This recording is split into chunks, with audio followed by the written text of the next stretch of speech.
Hello everybody, we are SpiffyNeedleGeeks, BJ and Danny, here to draw more thumbnails.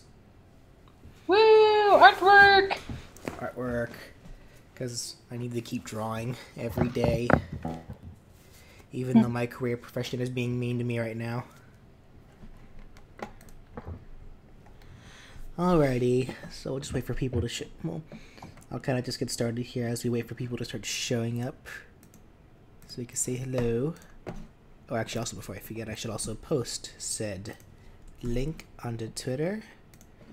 Yeah, that's actually what I was looking for. I was like, yeah, did you tweet it out yet so that I can retweet? I'm doing that now. Okay.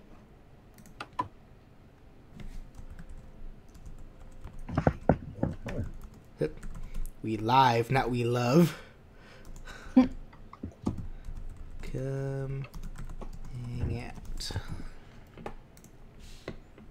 There you go.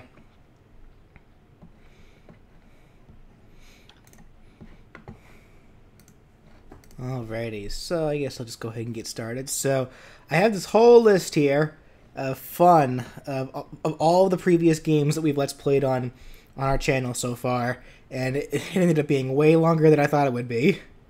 I mean, I know we've been active for a good couple of years, but it's like considering our upload schedule is, you know, one video from each of us a week or two, depending.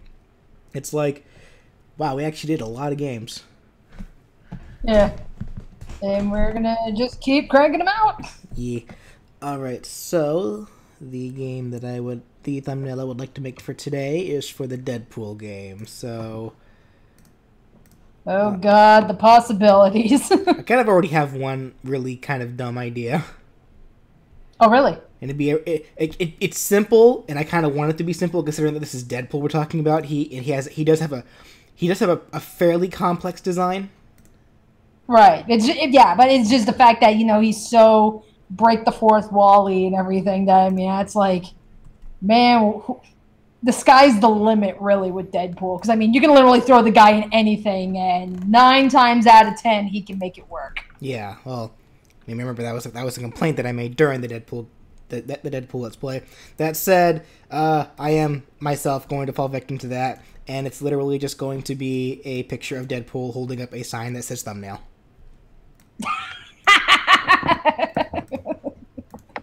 Oh my god, that's great. I don't know how I'm gonna fit the three of us into it. In theory, so yes, like the three of us. I don't think Russell was in that Let's Play either. Yeah, I think this one was just the 3 of us. Yeah. But oh man, that's like if you need, like, I mean, you know, you can probably have, like, you know, crudely drawn, like, doodles or something of, like, the 3 of us on the sign, like as if Deadpool drew them. Yeah. Oh, that's actually a good idea. Yeah. Just really bad drawings of us. I mean, compared to the already really bad drawings I make of us. Okay, because, you know, Deadpool's like the kind of guy, like, I can imagine that if he's going to make a sign like that or something, he would be the kind of person that would, you know, crudely drawn doodles, but he'd probably have, like, sarcastic notes or something where it's like, you know, he'd make, like, you know, he'd throw something in there about, like, how you're constantly bitching about his game or something. That's like, I mean, that's like, you know, I can totally see him doing that. I mean, that's like, if anybody in the chat has ever played any of the future Uncharted games, like one of the things that Nathan Drake does with his little notebooks, which if you haven't, you'll eventually see it when I do get around to Let's Playing Uncharted, you know, 2, 3, and 4. You know, there is a point where the little notebooks that, you know, he'll pull out that'll help give you the clues and such for puzzles and everything, like as you go through the game, that's actually something Nathan Drake does. He does doodles and makes like stupid little remarks and everything about like things that happened or people that he doesn't like, and it's actually really entertaining to watch. Anyway, so real quickly, welcome Foolish Tunes, Jason Coca, and Hypothesis. Let me move this over so I can see the full comments. There we go. So is Deadpool messing with the time-space continuum? Sure. I mean, isn't that what he normally does? I like Foolish Tunes suggestions. Like, you should just have his sign have a literal thumb finger and a hammer nail. What? Yeah, like thumb nail. You know, like in Looney Tunes. Oh, true. Yeah, where they have like they'll put like screwball. They'll literally throw in like a picture of like a screw in a baseball. That's not a bad idea, actually. I guess it depends, though. It's like I'll draw both, and we'll just see what looks funnier. Okay.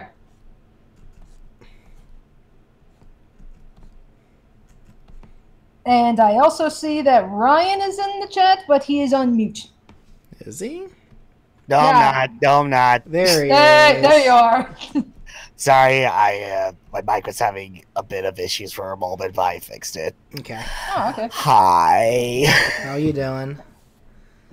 I've been doing a lot better, actually. That's good. Yeah. It's been a crazy several days. I'll put it like that. How have you guys been? Doing I've alright. been doing okay. BJ is working on some more thumbnails. Oh yeah, I overheard that. Yeah, he was working on thumbnails for the Deadpool playthrough. Right. Yeah, he just started it, like not even like 5 minutes ago.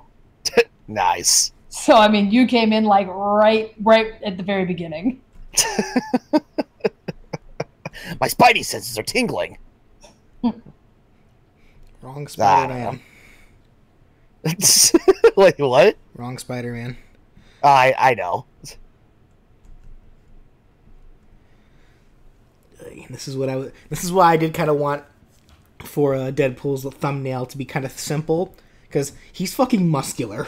So it's like, Yeah. and you guys know me. I have a mimic style of art style. Could have worded that so much better. So because I typically see Deadpool with muscles, I like drawing him with muscles. That said, I'm not good with muscles, so I'm gonna just try my best. Right. No, it's all right. I probably will just find some thumbnail some just basic muscle references to kind of draw off of, try to get a better idea. Right.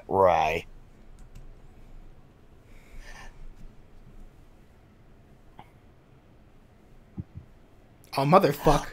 Wrong hand. Hold on. Oh. Whoops. I was gonna have him do the loser sign, but then I realized that well, actually, can he still do that? No, he can't. Hold on, I gotta flip the entire thing. Oh dear. Modify, transform, flip, horizontal. I think that's right. Okay, let's see. Wait, no, maybe that wasn't right. Hold on. How do you hand? Hold on. Let me kind of just build out his hand real quick and see what this is supposed to look like. Okay. Let's see. Doing this right? I feel like no. Hold on. Which way does the fucking thumb go? God damn it! Which way does it go, BJ? I'm trying to remember. Hold on. Don't you have like a mirror or something nearby that you can use? I'm for looking reference? I'm looking at my own hand. Like I try to like put my fingers where. Oh, you know what? It would help using the right fucking hand too. That might help. Okay, no, I think I had it right the first time. Never mind. God damn it, BJ! Learn to anatomy. All right, that should work. Yeah. Well, I mean, to be fair, it's like Deadpool has been drawn like cartoony. Take a look at the like the end credits of like say the first Deadpool movie. They didn't give a shit about like muscles or pecs and all that shit. They just like a slender Deadpool. I left it at that. I know, but Deadpool's hot. I want to draw him like that. That good point. That's a very good point. Actually, Kaito Ling 64. How about that Carnage versus Lucy? The next death battle. I'm curious about that death battle because I remember seeing Elfin Lied like many years ago, and putting aside all of the fucked up imagery and all that shit with that anime, it was still it was twisting yet really good at the same time. And as someone who's like very fond of like the symbiote villains in like the Marvel universe, like Venom and Carnage, it's like, yeah, I'm actually really curious to see how that plays out because I would like to see way more of Carnage because mostly I've been seeing nothing but Venom. I never really see so much of Carnage. Yeah, Venom's like the known one. Hell, Carnage came from Venom, so it's like. Yeah. I remember like when they did like the initial like pre-video for Carnage and the Death Battle. Yeah, it was basically I found out Venom was like Venom pretty much made Carnage. Carnage is Venom's offspring in a matter of speaking. Yeah, it's like I know Kaito's asked me what do I think about the matchup. It's like I guess I don't. Admittedly, I'm kind of the same, but I don't know too much about Carnage. I mean, I've seen the character and everything. I know he's from Spider-Man and everything. Like, I know the bare basics, but that's about it. Like, I do know more about Lucy than I do Carnage. And this is coming from somebody who never actually bothered to watch Elfin Leads, but I do know a lot about her. Because I remember I've never actually heard of this Elfin Leads before Death Battle brought it up. What the hell even is it? Elfin Lead, I guess, is like I would like to came out a couple of years ago. I remember our friend Amanda really got into it. Yeah. But basically, you know, lots of violence, lots of blood, lots of boobs. And and lolly girls. Like, well, I guess it's like the main premise is like I don't remember exactly what species like they described like a Lucy as, but there is this species of like special humans, oh my god, like these like ultimate like newly bred humans, I guess. Like they're supposed to be like ultimate life forms in a way. They have like horns on their head. And if they were born with like horns on their head, then it's like they were destined to become like corrupted or have like some really messed up powers and all this stuff. Like the biggest thing is like they would have like a lot of what was it? They have like invisible hands that come out of their back or whatever, and basically like with just a little touch, you know, like these invisible hands, they could just literally slice and break through anything. Yeah, hence it's like at the very beginning, it's like when Lucy like breaks out of this mental facility or whatever, and all these security guards try to stop her. It's like now she could like stop all the bullets, you know, dead in their tracks, and then once she gets close enough, then it's like she just eviscerates like all of the guards like in an instant. Like she's like they all get sliced up and stuff. And it's like think of like BJ, I know you've seen Stranger Things. Think of like, you know, 11 when they were, you know, constantly like doing the experimentations and the torturing and everything, except Stranger Things was a lot more reserved. Elfin Lee does not give a fuck. I mean, that's like, you know, this girl Lucy, I mean, she is ripping people apart. She's ripping their heads off. And like she goes after men, women, children. She goes after everybody. So, I mean, that's like, it's literally, she does not hold back. Interesting. Yeah, but it's like, you know, and then she comes across, like, you know, this guy, you know, like, this guy finds her and, you know, tries to take care of her. And, you know, this is where you get okay, you got the violent side of Lucy, but then you get the more complacent side. So now it's like, you got this kind of back and forth dynamic with the character. You get some more people that are like Lucy that come out of the woodwork, you know, and then there's a love story involved. I mean, there's a lot to it. And like I said, I know our friend Amanda really got into Elfin Lead, and that's actually where I remembered hearing a lot of this information. It was through her. And this was years ago. So that's where it's like, you know, again, I at least know a lot more about Lucy than I do about Carnage. Right. Yeah. So I mean, that's... I guess, is Lucy a bad guy or a good guy? Or is that ambiguous? Well, Lucy seems more like she's not like a villain or anything. She's more misunderstood. Yeah, it's definitely more ambiguous. But again, like, you know, when you consider, like, you know, the people she was killing and the people that they were going after, I mean, these are some bad fucking people. Yeah.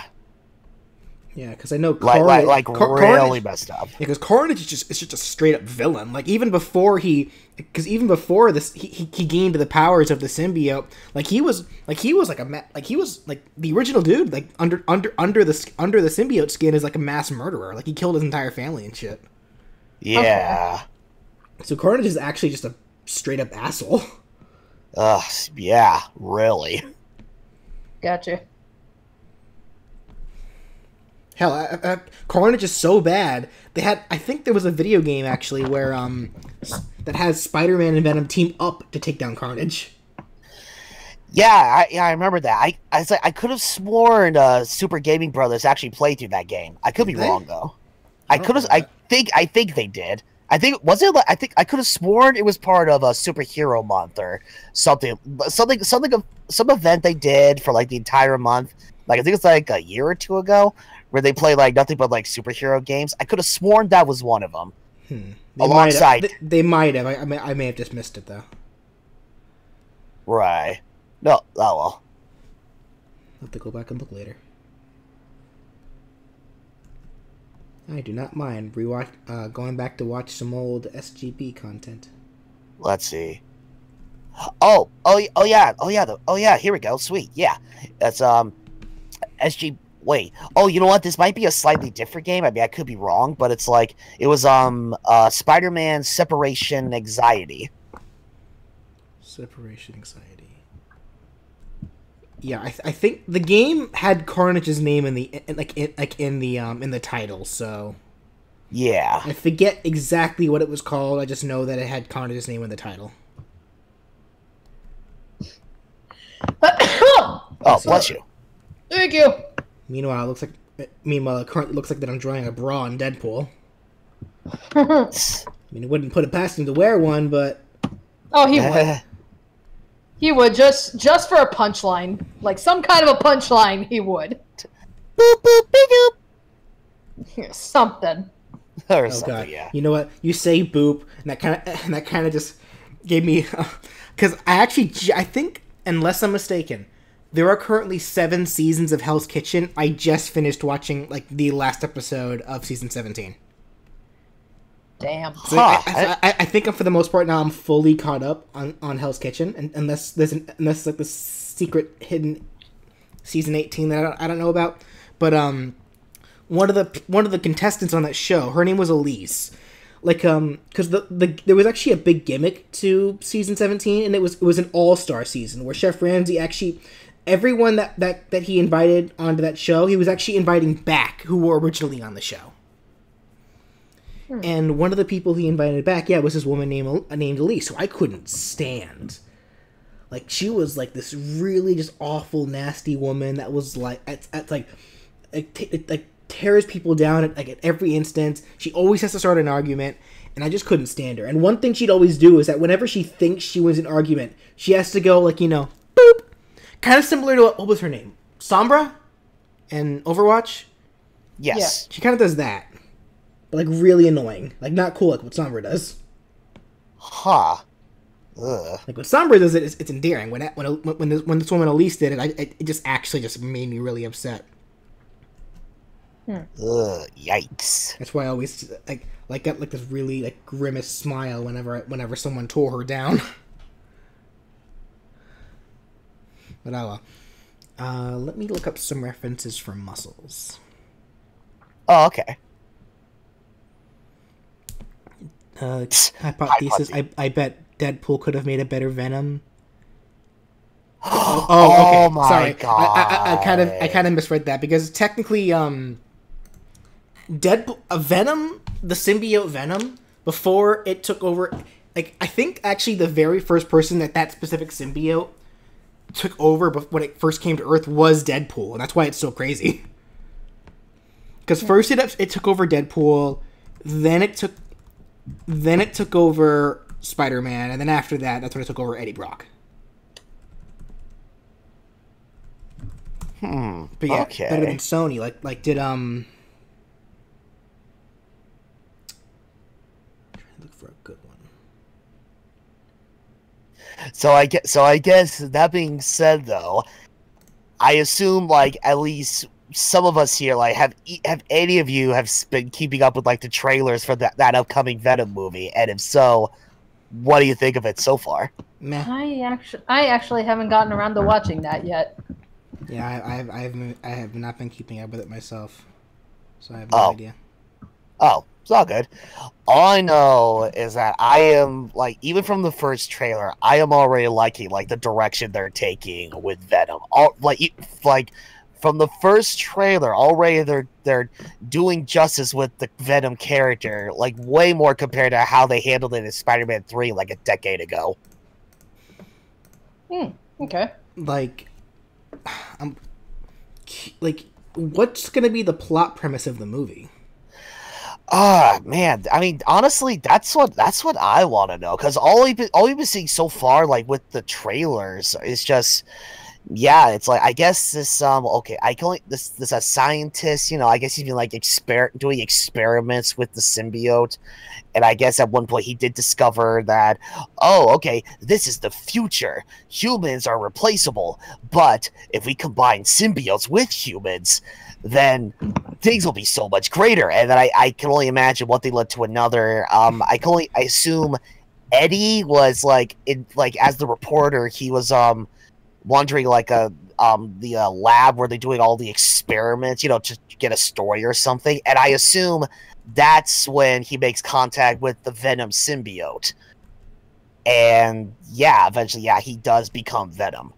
And all hell breaks loose after that. I mean, I could be dead wrong, but that's just what I've been getting from like the 2 trailers that I've seen. Okay. Like, I'm just more curious how they're gonna handle it. Like, are they gonna make Venom like this, like an anti-hero? Because he does eventually become one. Like, because interestingly enough, Eddie Brock, under the Venom guys, does eventually something happens to his symbiote that changes it white. And it also changes Eddie Brock's personality. So he actually becomes a hero named Anti-Venom, whose sole goal is to actually destroy other evil symbiotes, like Carnage, for example. I see. Okay. So I doubt they're gonna go with that immediately in this movie, but it's like, yeah. It's like I can only imagine they've been showing like the early points of the film, like, for the most part. And from what I've been seeing, Eddie is, like, pretty much the same. Like, his personality hasn't really changed, like, at first or whatnot.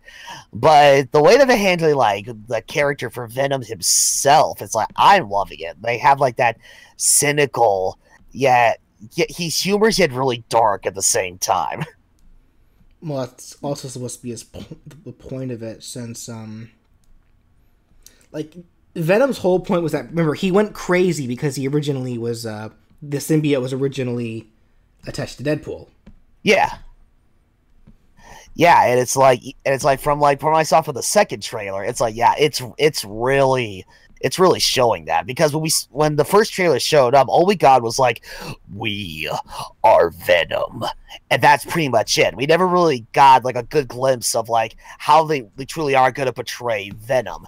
But we got to see more of Venom in the second trailer, especially near the end when he's like messing around with this I can only imagine, I don't know if it's like a robber trying to rob the store or just some innocent bystander. But oh my god. Well, god, how'd that line go? It was like we will eat both of your arms and then both of your legs, and then we will eat your face right off your head. You will be this armless, legless, faceless thing, won't you? Rolling down the street like a turd in the wind.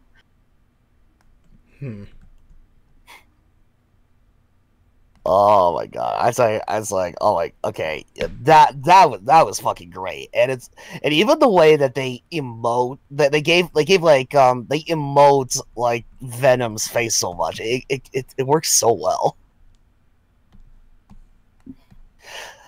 But yeah, he says all that stuff. He says to the guy, "We are Venom." He proceeds to he eats him off screen or whatever.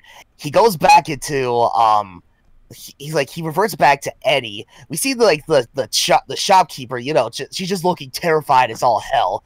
And then Eddie is like, "Oh, sorry, I have a parasite." All right, night, Mrs. Chang. Just walks out. Okay. Anyway, welcome, Gold Tenchigami. And then BJ, Yo-Yo Master asks, what do you think of the new Sun and Moon episode? I've still not been keeping up with them, so couldn't tell you. As of right now, the last episode of Sun and Moon that I've seen was the wedding, Kukui and Burnett's wedding. So I couldn't tell you right now. I want to and I'm getting terrified because eventually I do want to catch up with it eventually, but it's like other things have kind of been it's not currently on my anime priority, I should say, because I have like anime priorities where it's like I prioritize some animes over others. So because like I don't have all the time in the world. I can't just sit down and watch anime all the time, unfortunately, as much as I would love to. But it's like currently my anime priorities that I have right now are Yokai Watch Shadow Side and then the Persona 5 anime. Like those are the only animes that I'm currently like actively watching right now as soon as a new episode comes on. Though, I am a little worried about the Persona 5 anime right now, actually. Why? Not that it's bad or anything. I'm worried about its pacing. Because, they, currently in the episodes, they just got Futaba. Like, they just finished Futaba's entire stuff. Okay. But apparently they're saying, I don't know if this is true or not, but I've been hearing that apparently there's only 5 episodes left. And they only just got Futaba. That's a little worrying, unless they mean by season. Like, is there going to be... Did they confirm, is it going to be multiple seasons? I don't know. Because that's the only thing that makes sense. I mean, that's like, you cannot take your time up until this point and then go and try and wrap up the second half of Persona 5 in 5 episodes. It's not going to fucking happen. Yeah. So they might be meaning that this is the end of the season, so you'll have to wait, like, we just gotta wait for season 2, and then you'll get into the second half. That might make sense. Yeah. So, so you think they'll probably finish it off with Haru joining the group, and then that'll be it for now? Probably. Like, let's get the group together, and then focus on, the ending, all the ending stuff, with the main bad guy. I am still wondering what this major change is. So without spoiling the actual game or anything, like the director of the show or somebody, I forget who exactly, they mentioned how there was going to be one major like very noticeable change that was going to happen in the show that didn't happen in the game. As of now, everything's the same. Nothing. There's only one thing I'm noticing that they're putting more emphasis on, but it doesn't necessarily mean that it's changing anything. And that's Akechi. They're putting a lot more emphasis on Akechi. Well, that kind of makes sense. So it's like, I'm wondering, okay, where's this major change going to happen? Wouldn't be surprised if it involves him. Probably. That's kind of what I'm thinking too. Like, I don't want to say too much more without spoiling anything. Right.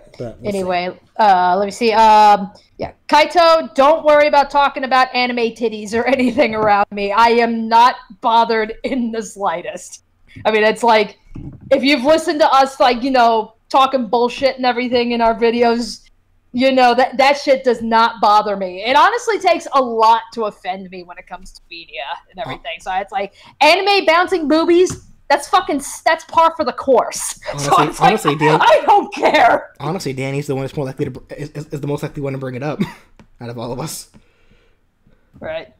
Anyway, Jason Koka asks, speaking of Pokemon, are you looking forward to Pokemon Let's Go Pikachu and Eevee? That I am. Still don't have a job right now, so I can't afford it at the moment. Though I actually do have a job interview coming up on Tuesday for this real estate company or something like that. I'm not even quite sure. Like, I've literally applied to so many fucking places just to try to get an income coming in. I kind of lost track of what's what. So okay. I'll figure that part out come Tuesday when I go in for the interview, and we'll see where that goes. Okay, that's good. Anyway, let's see. As far as Pokemons, it's like I don't play Pokemon Go or anything, and I know that's a big aspect of it. Is like the Let's Go. It's supposed to be like what, loosely based off of it or following similar gameplay. Yeah.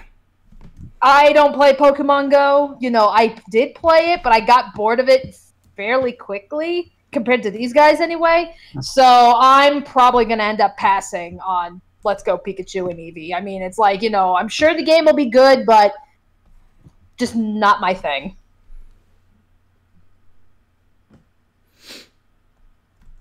I do know that, I'm still wondering what this secret Pokemon is supposed to be, because apparently there's going to be this all-new Pokemon, probably a Gen 8 Pokemon, that's going to be that you'll be able to obtain when you connect Pokemon Let's Go Pikachu and Eevee to actual Pokemon Go. Like some brand new Pokemon that we've never seen before, and I'm still wondering what it's gonna end up being. Okay. Because like I know. Sorry. Go ahead. I was just gonna move on to the next questions, but you go ahead and finish. All right, because I know that they've already confirmed that that the next mainstream of Pokemon games is going to be coming out in 2000 at the tail end of 2019. So that'll probably be when we get our Gen 8. Okay. Let's see. Scarlet Torchic asks, do you plan to watch Agretzko if you haven't already? I actually watched that last night for the first time. What is it? Well, for one thing, it is actually pretty good. What you call it? It's the anime. It's made by Sanrio, basically the same company that made Hello Kitty. And basically think of like, you know, this is Office Space, the anime, where, you know, you have this cute little red panda girl named Retsuko, and she's been working, like, you know, this office job in accounting for 5 years, and is, like, not progressed in the position, has not progressed far in her life. She literally works for a chauvinistic pig, and I do not make that lightly. Her boss is a pig, and he makes all kinds of, like, you know, sexist remarks and everything towards her. People dump work on her all the time. Like, even they'll be like, 5 minutes until her shift is over, and then, you know, they dump work on her to finish it for them. So, I mean, it's like, you know, she's just basically an office bitch. But the funny thing about her thing is that once work is over, every night, she goes to the karaoke bar, and, you know, she sings to let out all of her frustration. But she's literally singing death metal. Christ. So it's like, you know, you have this, like, you know, cute little girl and everything that she's like, you know, she's expected to be the office bitch and just take everything, you know, without any complaints or whatever. And then as soon as she gets into that karaoke bar, man, she just fucking lets loose. So each episode's like 15 minutes long. So, I mean, it's kind of like, I think that's what, it's like watching Hitalia. You can easily binge watch this show because these episodes are so short. And there's only 10 episodes right now. And I think they've confirmed the second season for Netflix. So it's a very short watch. It is very funny. And even though, granted, this is Japanese office politics, which I've heard are fucking nightmarish compared to, like, you know, American office politics. But even then, American corporate politics can suck a dick. Right. I mean, it's like, you know, yeah, because, I mean, that's like, if you remember, you know, before I got into the whole culinary thing, I was like a web designer, like very, very briefly. And I had gotten so sick and tired of the corporate environment and everything. It was such bullshit. So, I mean, I can relate to Retsuko's frustrations in this anime, where it's like, oh my god, preach it, girl. Yeah. Okay. Kaito asks, BJ and Danny, I almost finished my Wii U Virtual Console collection. Which should I buy first? Golden Sun, Advance Wars, or Fire Emblem? Which Fire Emblem is it? Like, you know what? It's actually stupid question. If it's on the Virtual Console, it's probably Blazing Sword, isn't it? Probably. In this case, I'd personally say Blazing Sword, only because that's the only one I've played. That's like, I have not played Advance Wars. Yeah, I'd say it's a toss-up between Fire Emblem and Golden Sun, you know. I guess it's just a matter of, well, which do you prefer? If you want a traditional RPG to play, play Golden Sun. If you want a more strategy-based one, go with Fire Emblem.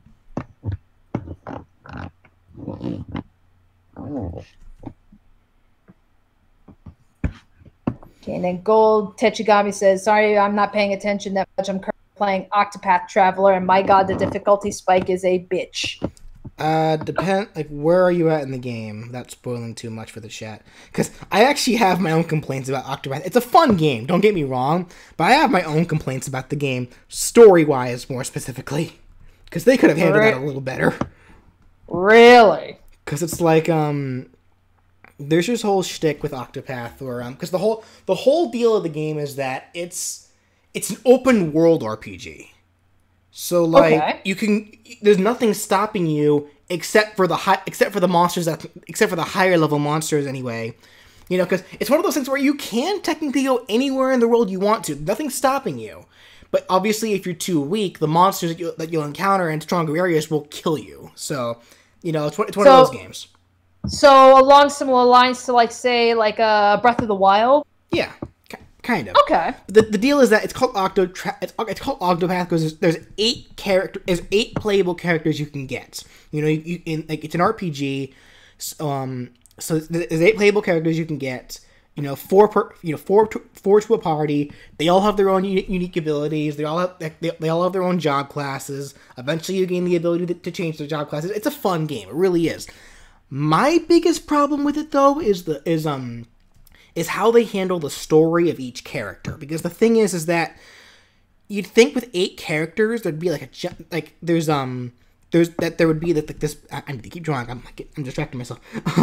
You'd think that there would be this this whole overarching story that would involve all of them, and I'm sure there is. I haven't gotten that far yet. The thing is though, how they're handling each character is that each of the 8 characters have their own like goal. The reason for traveling out in the world, and they choose to go together to make their travels easier, so they can take advantage of their strengths and weaknesses and shit like that.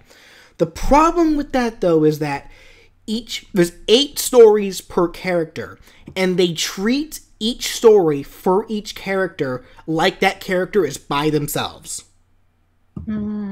Because technically, if you're crazy, you can do each character's story, but you can just only get one character and then do that character's entire story by themselves. It'd be hard as fuck, but you can do it. And I think because they made the game open-ended like that, they needed to make it so that each story required the character to be treated like they're by themselves. But my problem with that is there's too many fucking instances where a situation could have been avoided because they're not by themselves. Like, without spoiling anything, so I know Russell wants to do this game for the channel at some point, probably in like a million years from now. There's like one instance with one of the characters where he gets cold cocked and then thrown into a cellar. Okay, that's fine. That'd be okay, interesting if he was by himself, but he's not. He had 7 other people with him, and it was only one person that cold cocked him. You're telling me that this one person cold cocked 8 people, 5 of which are trained killers? You're not convincing me of that, buddy. Oh wow.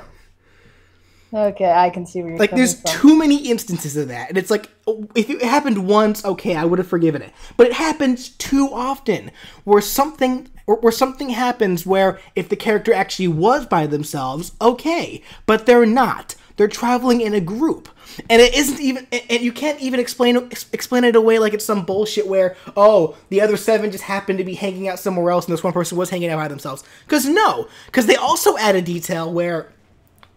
During the story, you can the party members actually can talk to each other about the events currently going on, meaning they know what's going on, meaning they were there when it happened. I'm sorry. I was just to say, so Gold Tachigami says, I'm doing Tressa Chapter 3, and I have Cyrus, Ophelia, and Hanit. Hanit. Wish me luck. Cyrus, I'm going to assume you started out with Tressa then, at the very least. I started out with Tressa too. But that's not a bad combination, actually. I did that similar combination. That's not bad at all. Her chapter 3? What was the boss? Oh. I think for that boss, I actually would have suggested bringing along Alphen. But either way. But yeah, like, it's a fun game. Gameplay-wise, it's fun. The story, I think, is okay. It's just that one glaring detail that bothers the fuck out of me. Right. Hypothesis asks, do you think we'll get a new Smash reveal tomorrow? Tomorrow? Oh, tomorrow's Evo, isn't it? I know Smash Ultimate is showing up at Evo. There is a tournament happening there. Maybe? I don't know. If there is, we'll definitely cover it. Okay. And then he says, ever heard of the Drunken Peasants podcast? They managed to get their own RPG. Never heard of them. Yeah, neither have I.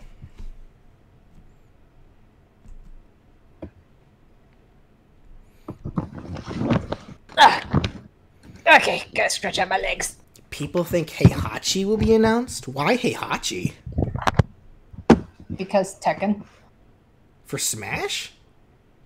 Well, it's like, yo, we already got Ryu. Let's get, like, let's get the other big name fighting game character. I know that Heihachi was a Mii fighter costume in Smash and Smash 4. Like, I know he was there. I still think it's going to be Simon Belmont, though. Hi there, Malik Perry. Hello. Where did Ryan go? I do not know. I was just thinking that myself. Yeah, it's like, oh no, he might be restarting his computer or something because he's offline. Ah. So, I don't know. Something must have happened.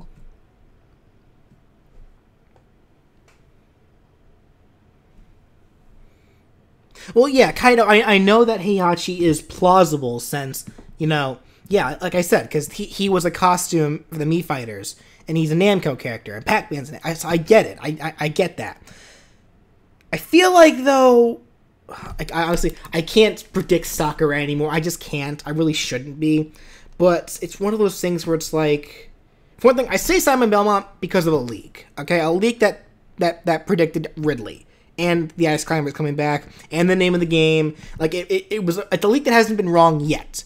So that's why I say Simon Belmont. So for all I know, my credibility could also be wrong, could also be null and void anyway.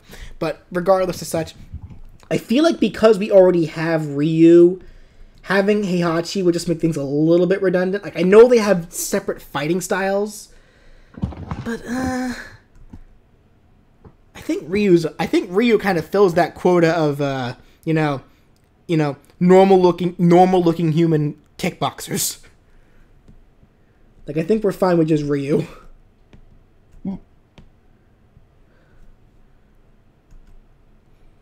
Then again, like I said, I really shouldn't be predicting Sakurai. I guess I should have asked, actually. Why do you think, why do people think Heihachi? Like, you say people think, why do people think that? Like, where did that come from? Yeah, my guess, if anything, is, like, they're probably thinking, like, we've got Ryu, and it's like when you traditionally think of fighting games, 9 times out of 10, the first, like, 2 games that are probably going to pop into your mind is Street Fighter and Tekken. Right. So that's where it's like, well, we already got one, why not give us the other? I guess we shall see. Kaito says Heihachi was planned to be in Smash, but Namco wanted Pac-Man instead. Wait, so Sakurai wanted Heihachi? Is that what's being said here? Like, that he originally... He said Heihachi was planned to be in Smash, but Namco, I guess, when they said, if you're going to put any one of our characters in there, we want Pac-Man. I mean, Pac-Man makes the most sense, but it's like, then maybe we'll get Heihachi. I don't know. Now, I guess it also begs the question, what are they going to do for him? Because, yeah, he is a, Heihachi's an old fuck. So, like, I guess they could very easily do like because Heihachi was also in PlayStation All Stars, and they used the younger version of him. So it's like, yeah, they did. So and he and like he shot everybody into space for his special. So, yeah, not some crazy like combos or anything. No, for like his like level 3 special, he ties everybody to a rocket and shoots them to the moon or some shit. Like it's some crazy shit like that. Yeah, so it's not even like it's impossible to beat Heihachi, and he's very plausible. Like hell, they could probably just very easily just rip off a lot of the moveset they gave him in PlayStation. So it's like not like it'd be hard. Right.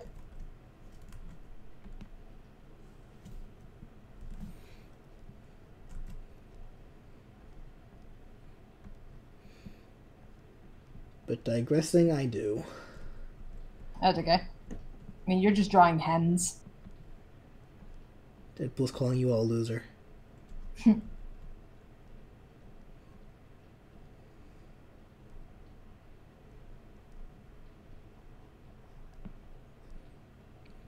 It'd be the first time villain is a rep for a series. Okay, you're not wrong. Hey, welcome back. Yeah, it is interesting actually because Tekken's one of those very few game series where the argued poster boy of the game is also the main villain, or one of the main villains. Because Heihachi's a villain. Like, straight up. He is. Yeah, true. Okay. Anyway, Moloch says, have you heard of the nasty backlash Sakurai got when he announced Waluigi as an assist trophy? Who hasn't heard that shit? Yeah, that's just people being butthurt. Okay. And then, oh, hey, Realms! Realm Wars, unless you're at work... Oh, wait, we're not in the right call. Realm Wars, are you at work? Because if you're not, I will change calls immediately. Yes. But anyway, yeah, it's like, what exactly was going on with all this talk about Tekken and such? How did that come about? Yeah, Kaido mentioned that people are predicting for Heihachi to be in Smash. You're not at work yet. I'm changing calls. Hold on a second, guys. Okay. Oh, okay.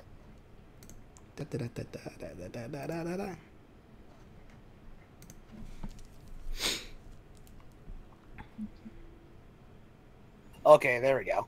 Yeah. Make sure. By the way, I probably should have asked this like an hour ago. Does everyone sound okay in terms of volume? I want to make sure that. Hey, Realm Wars. I mean, it's like as of right now, I may sound a little bit quiet because, like, okay, my internet crapped out on me, so I had to leave my modem unplugged for a little bit, and I had to get dinner. So right now, I have like a plate of food in front of me, and I had to put my microphone back. So if I sound a little bit quiet, then I apologize in advance. It's probably going to be like this for a little while. Yeah, but at least until I'm done eating. Yeah, I guess just in general, like between all of us, like do I sound louder than everybody else, or do they sound louder than I do? Like, or do we all sound around the same? Like, I want to make sure that I get these freaking voice qualities like on point, the best I can. I think you're good. Okay, and hi there, Dark Meta Knight. Hello, Dark Meta Knight. What did you miss? Talks about Heihachi possibly being in Smash. Elfin lead titties. Well, then... which spawned from the upcoming death battle between Lucy and Carnage. Yes. Good luck making that advertiser friendly.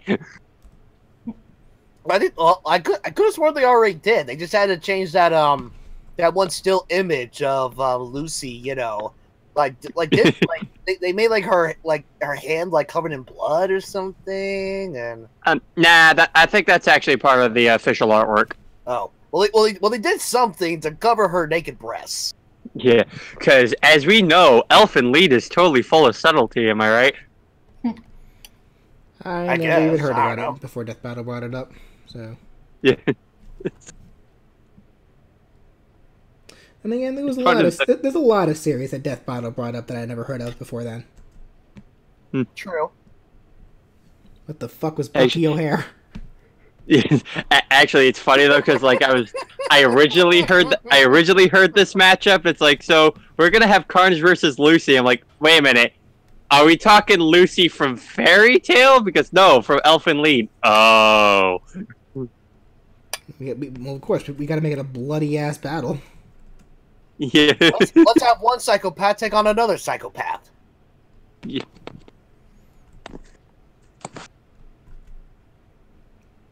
Well, okay.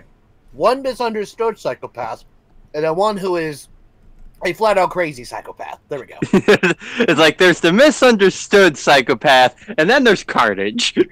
Yep, then there's Carnage. It's like, if I may tap into my psychic bitch powers, as I called it, you know, when we were predicting the death battles and I was calling shit, I am going to say that Lucy is going to win because tits. Great prediction.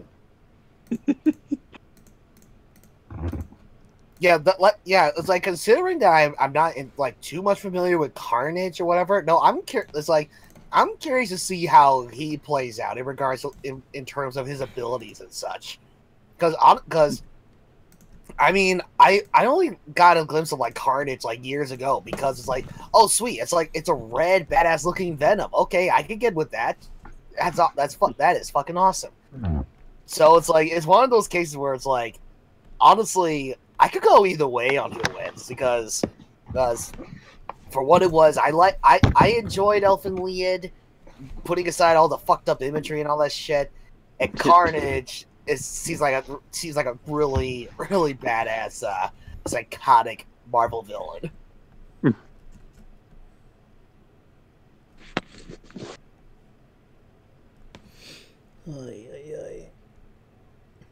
Yeah, it's like Kaito. It says like Realm, Danny, BJ. Regardless if Lucy wins or not, someone's gonna masturbate to her after the fight. It's like, yeah, probably Boomstick. God damn it, Boomstick. It's like, Okay. no, not another potential wife. Why do they always go this way? Anyway, Yo-Yo Master asked, "Are you guys excited for WarioWare Gold?" I'm not gonna play Huh? it. I mean, it's like, oh man, I don't know. It's like, I'm grateful to see that the series is still going strong. But honestly, I have not kept up with the WarioWare series for quite some time, and honestly, I don't think that's gonna change anytime soon. So, I know for me, I don't really play and keep up with a lot of the party games, and that's mostly because I don't have anyone to play with. You know what, actually? Speaking of WarioWare, you know what just hit me? what? Yeah. How destructive do you think the Smash Bros. Fan base would become if Ashley got in over Waluigi? Oh, the salt would be glorious. Yeah, really. Yeah, that's where I'd be like, all right, guys, bring your potatoes. We're going to have some french fries right now with all the amount of salt. It's like, we can't do it. Why? The salt mutated into acid. Okay, you can bring in your bag of fries. I'll just bring up my butter up popcorn.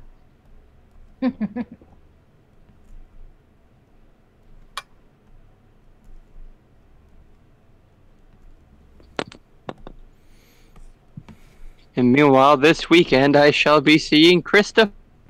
I do want to give that a shot, only because like Winnie the Pooh is nostalgic for me. So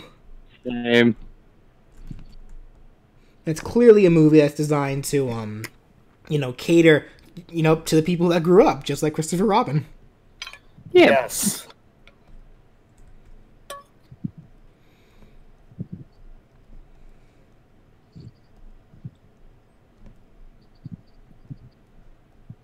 Though since it's live action, who dies? Who do you think's gonna die? No. Will we see Pooh Bear get defluffed? No. I don't Why feel would so good, you say Christopher that? Robin. No. Oh, wouldn't that Like be like that. the ultimate plot twist? No, Yeah. it should be Eeyore, just to have everything come full circle. Oh, It's like- speaking of Eeyore, Brian, I saw what you retweeted on Twitter. What the hell? Well, thank you for noticing me. I can't believe Eeyore got Norded. It's like, oh my god. Wouldn't that be some shit? Yeah. It's like, oh, you thought wait, okay. Provided, of course, they do add, you know, Winnie the Pooh and Kingdom Hearts 3, which I don't see why they wouldn't at this point. But it's like, wouldn't that be some shit if that was like some kind of messed up plot twist for Kingdom Hearts 3 with Winnie the Pooh? Yeah. You actually had to do some fighting in there. Just a little bit, as opposed to doing nothing but mini games.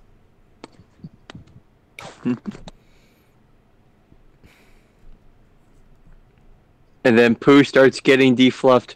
I don't feel so good, Christopher Robin. Are you sure he means you get defluffed, or does he like just vanishes into like dust and particles? Yes.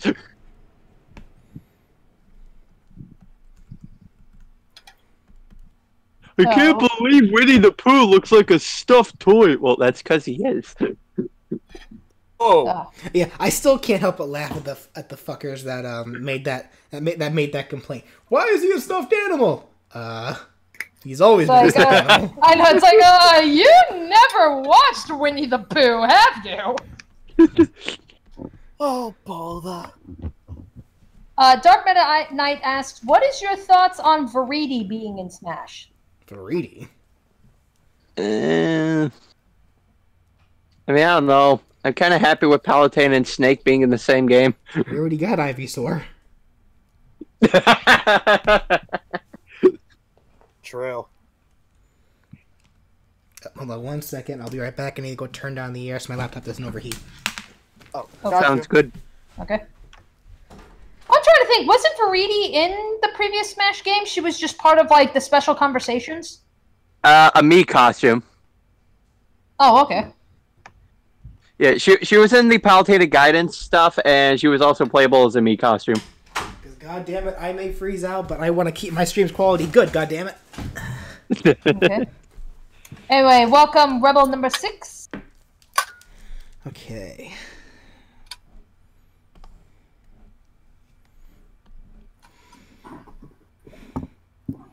So let's see here.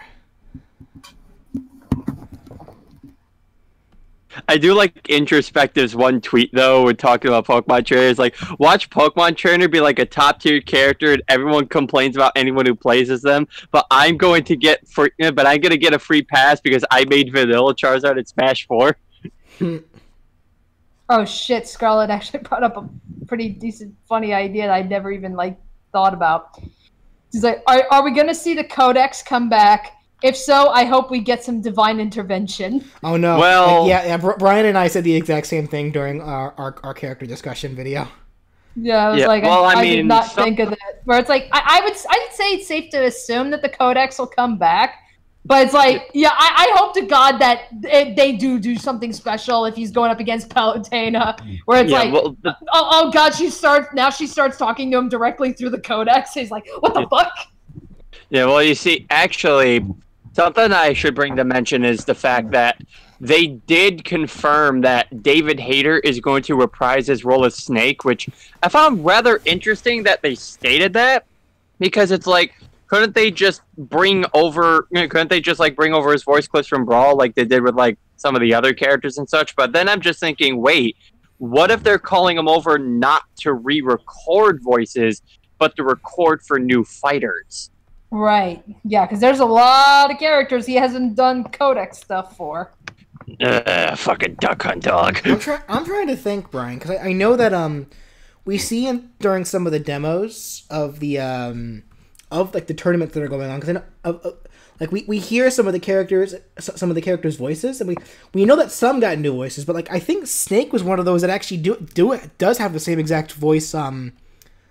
Unless they even it's just really good at replicating shit. Like it sounds like he has the same exact voice clips from Brawl. So like, yeah.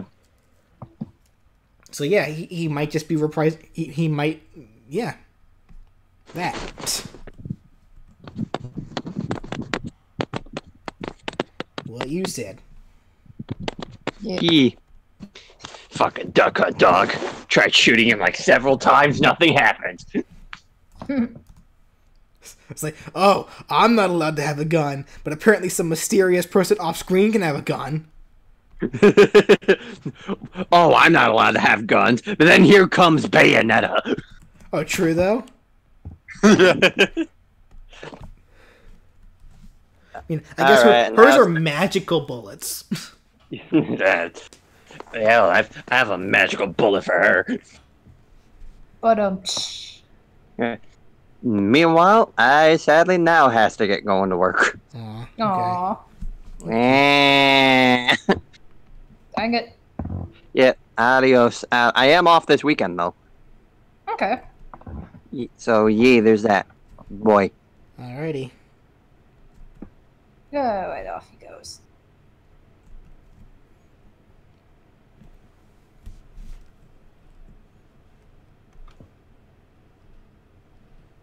And I guess, yeah, it looks like Ryan's internet might have crapped out on him again. God damn it. Yeah, because it's like, I mean, it's like he's offline again. Pourquoi?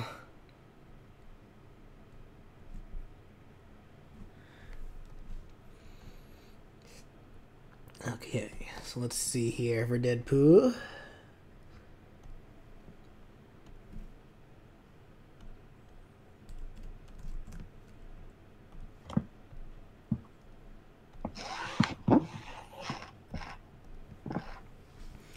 Let me see if I can get his suit design the best I can.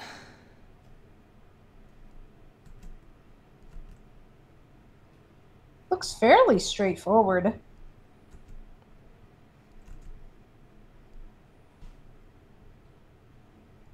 It's like, you know, because his gloves are black. You know, he's got black, like, you know, on like the upper part of his arms. Right.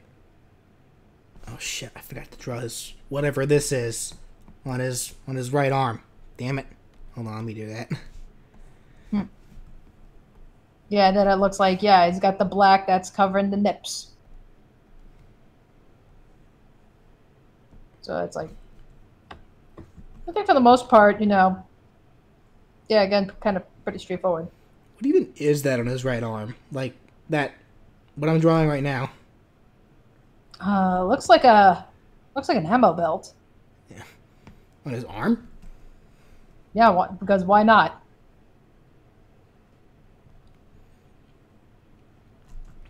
You know, Deadpool's like, lol, I'm so random, but at the very least, he has a good sense of where to keep his shit. Unless I'm just, you know, ignorant of where people keep their ammo, I guess. I don't know. Yeah, it's just the design.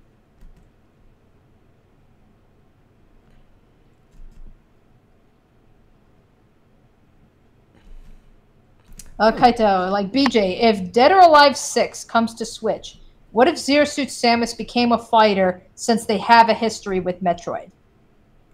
I don't know. I don't play Dead or Alive. You're asking the wrong person on that one. I don't know. Last I heard, they were, you know, they're considering or like toning down the sexiness with Dead or Alive. Which is kind of weird considering that's the game's gimmick, really. I mean, that is what it's known for. I mean, the whole breast jiggle physics, they were the ones that created it. Right. So it's like, it's one of those things where it's like, okay, I get they're trying, you know, because everybody gets all up in a tizzy about, you know, oh my God, you can't even have bouncing boobs anymore and everything because offensive to women. So it's like, you know, I kind of get the feeling they're trying to, I guess, maybe satisfy that audience, even though that audience is probably not even playing Dead or Alive to begin with. Right. That being said, though, it's like at the same time, it's like when you have a franchise that is so ingrained in sexy, and you take the sexy out, then it's like, I don't know, that seems kind of odd, you know. Well, the only thing you can hope for is if I guess there's only one thing to ask about it then. Was the game good enough on its own merits to sell without the sexy to begin with?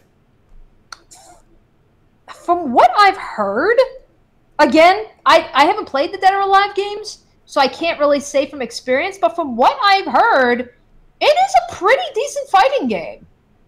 Of course, you know, now you get all the spin-offs and shit, like, you know, the volleyball shit, which is just wank material. I mean, let's just be brutally honest, that's what it's for. But, like, as far as, like, the actual fighting games, like, from what I remember, I think they were one of the first fighting game series where it's like, you know, you have like walls and shit on stages and you can literally like punch through them and go to like another area in the stage. I think Dead or Alive started that, or was one of the first ones to tackle that idea. You know, hence, you know, oh, Dead or Alive. You can literally punch somebody out of a fucking building and just continue the fight. And, you know, the bouncing boobs was just, you know, sprinkles on top of the sundae, but people really like their sprinkles. So it's like, you know, I think that was the case. And it's like, I mean, to have gotten that many goddamn fighting games, it's like, that's got to account for something. Yeah, you're not wrong. Alright, so, yeah, sorry for my sudden absence again. This time my laptop decided to blue screen. What? Ah! What? No, not the blue screen. Yeah. Well, I mean, I guess. Okay. Well, I think it was kind of my fault because I completely forgot. My laptop doesn't like it when I plug my microphone in my laptop like directly. So it's like, oh right, I always had to plug in my USB extender first, and then I plug in my mic in. That's odd. Yeah, very, very odd, and I fucking hate it. I mean, I don't see. This is one of the reasons why it's like sooner or later I'm gonna have to invest in a new microphone or something.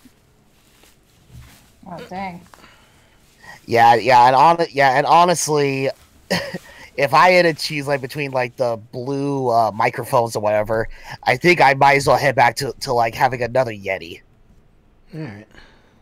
Because, like, blue snowballs are good, but the one thing that really irritates me the most is the fucking cord. Especially when you have to connect it, like, to the back of the mic. Because if you're not careful enough, and you're not paying attention, it'll slowly get itself unplugged for some reason. Hence why I have, like, the other end of my microphone, like, duct taped to the mic. So that it won't fucking go out or anything. But anyway, so it's like I kept hearing stuff about like volleyball and fighting games. Were you guys talking about like Dead or Alive or something like that? Yeah, Dead or Alive. Oh, okay. Talking about how apparently they're taking the sexy out of Dead or Alive, and how that will actually affect the game. Or if it'll even affect it or not. We're not quite sure. Yeah. Gotcha. Oh, I'm still in the middle of trying to open up the chat. Oh, there we go. I got it. No problem. Rebel number 6 says there's an indie game on Switch called Iconoclasts. I highly recommend it to any of you guys. Like, okay. Iconoclasts.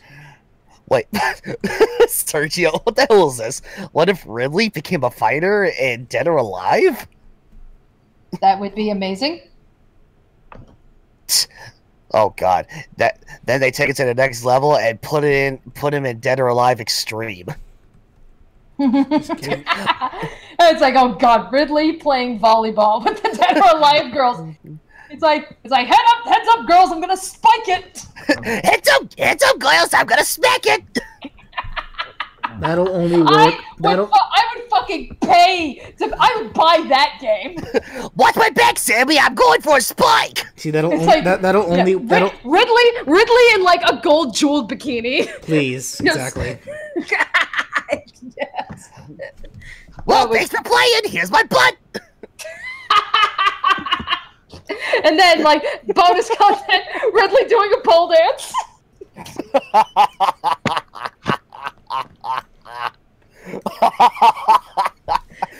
he tries to do pole dancing, but he just destroys the room. Oh, sorry, I didn't mean to spill your drink over. My wingspan is just too big. Oh my god, what the fuck is wrong with us? I don't know. What is wrong with you guys? I don't know. Oh, come on, BJ. You've known us for so long. You should know by now. Yeah, I do. Yeah. Okay. Rebel says Ridley was a stage hazard in one of the Dead or Alive games, but did he wear a gold jeweled bikini? I think clearly, not. because clearly that's what counts in this game. I mean, this is Dead or Alive. You got any? These are like a triple. Well, fuck. I can't even. A triple XX. Well, actually, I would say quadruple XL, but sure. What the hell? I guess. Actually, I don't know. I guess that may depend actually, because Ridley may be big, but he is also kind of a scrawny motherfucker just for a size. So it's like. True. I guess that one just depends. So I guess Ridley really has like petite curves. Sure.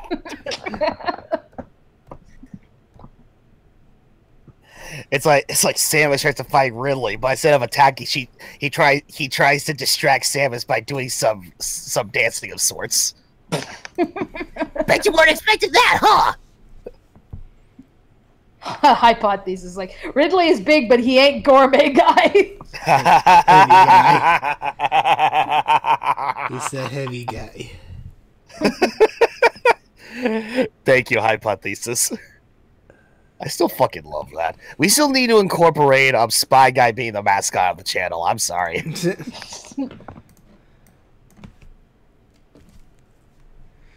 We shall try. BJ, Rebel number 6 says, I've been drawing a lot on sketchbook and tracing paper. Want to see an example? Sure, if you're in the Discord. Like, if you're in the Discord, you can post it in the art there, because you won't be able to post a link in the chat, so. Like, if you're in the Discord, you can post it in the art chat there. If not, then I will give it to you.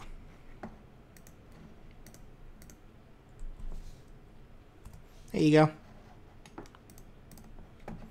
Even though that'll appear like 30 seconds prior, people are just going to be sitting here wondering, what the hell is this link for? Alright. Where was I? Oh, yes.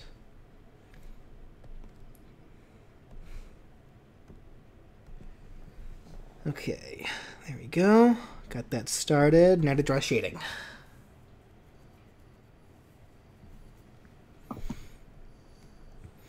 And then I think when it comes to actually drawing the shit on the sign, I'll have to do that. I'll probably have to do that in Photoshop. Okay. Oh, all right, that's fine. See, once I finish this part here, I'll do that once I get the Photoshop.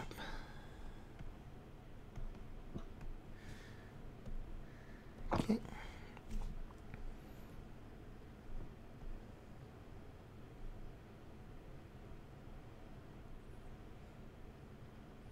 So I also kind of want to ask, what are you guys thinking of the Heavy Rain Let's Play so far?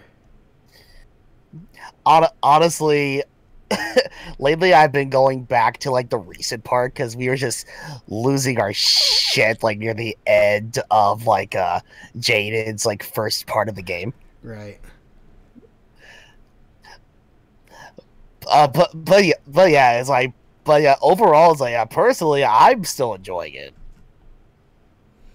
That was definitely one of the funner ones that we made while we were in MomoCon. Yeah, oh yes, I agree. Rebel number 6, I think, posted his doodles. He posted little doodles. Oh, neat. That's the what's his face? That's the guy from Shantae, isn't it? I think it's who it was. Like he was the main villain from what was it called? Revenge or Risky, or Risky's Revenge, or something like that. Okay. They definitely look pretty good. Oh yeah. Yeah. Alrighty. Supersonic, is that correct? What's correct? My name? Well, I guess technically yes. I mean, or Smoky Some Toad. I mean, whichever one you prefer. Either way, you're not wrong.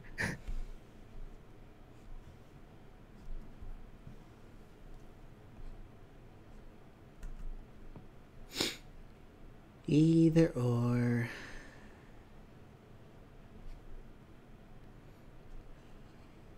Don't mind me, I'm just shading Deadpool's pecs.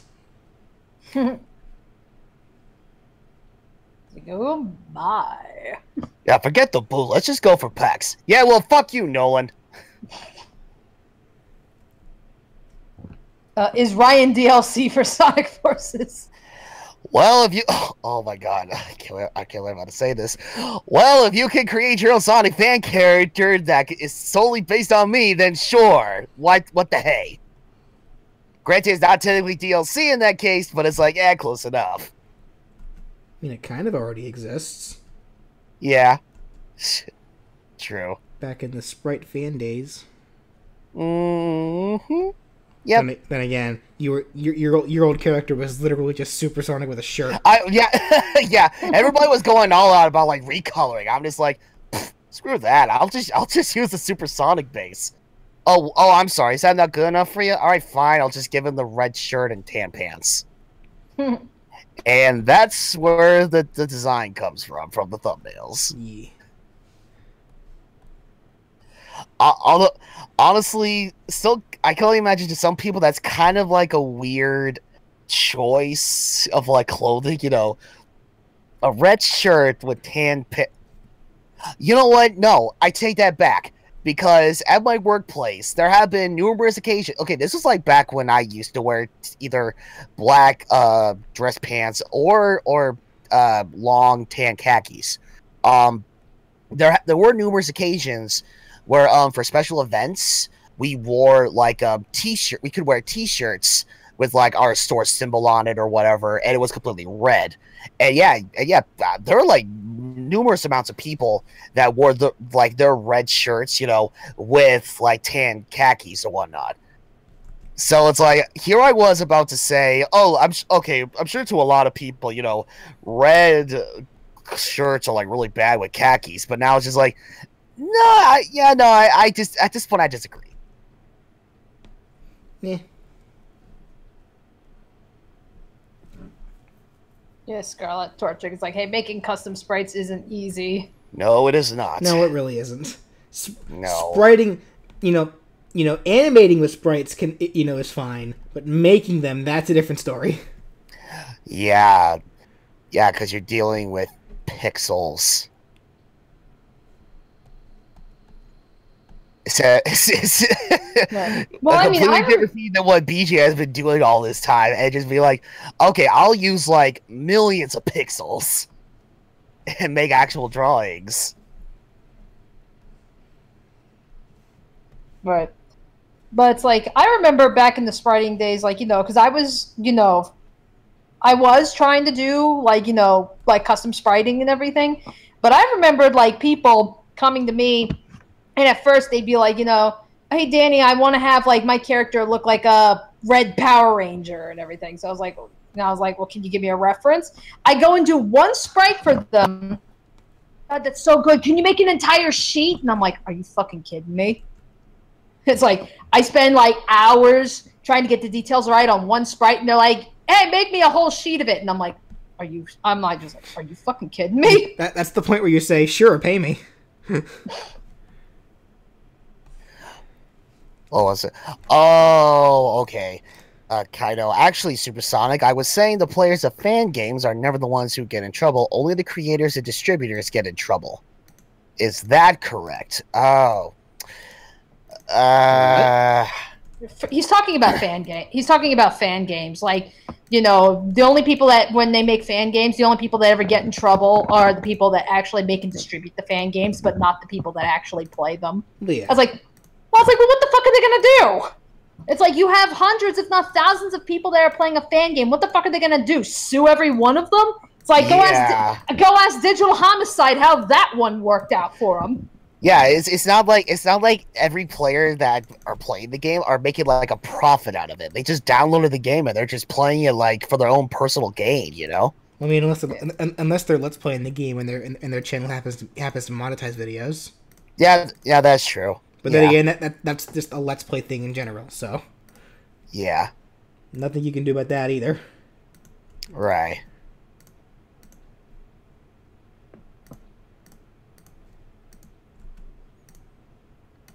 So actually kind of glad that because even with like the up-to-date rules about like monetizing like channels and all of that, I'm still rather relieved that we got kicked off of that, because honestly, at one point it just started to become, oh man, like a real hassle in a way.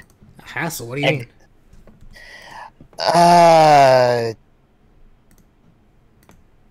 Okay, ignore me. My mind is going completely AWOL right now. That's just how tired I am. I don't know. How is free money, albeit like $3 a year, a hassle? I don't know. It could very well be because, like, I mean, I know even after, like, I assume YouTube paid you, like, after they cut us off or whatever. Well, yeah, my Brawlfan 1 channel still makes a profit because because, you know, remember the subscriber limit is 1,000. I have 8,000 there, and you do still have to be making a certain amount of views views per minute. And even though I haven't really been uploading, unfortunately, that often, it still very much does make quite a number of views a day. So.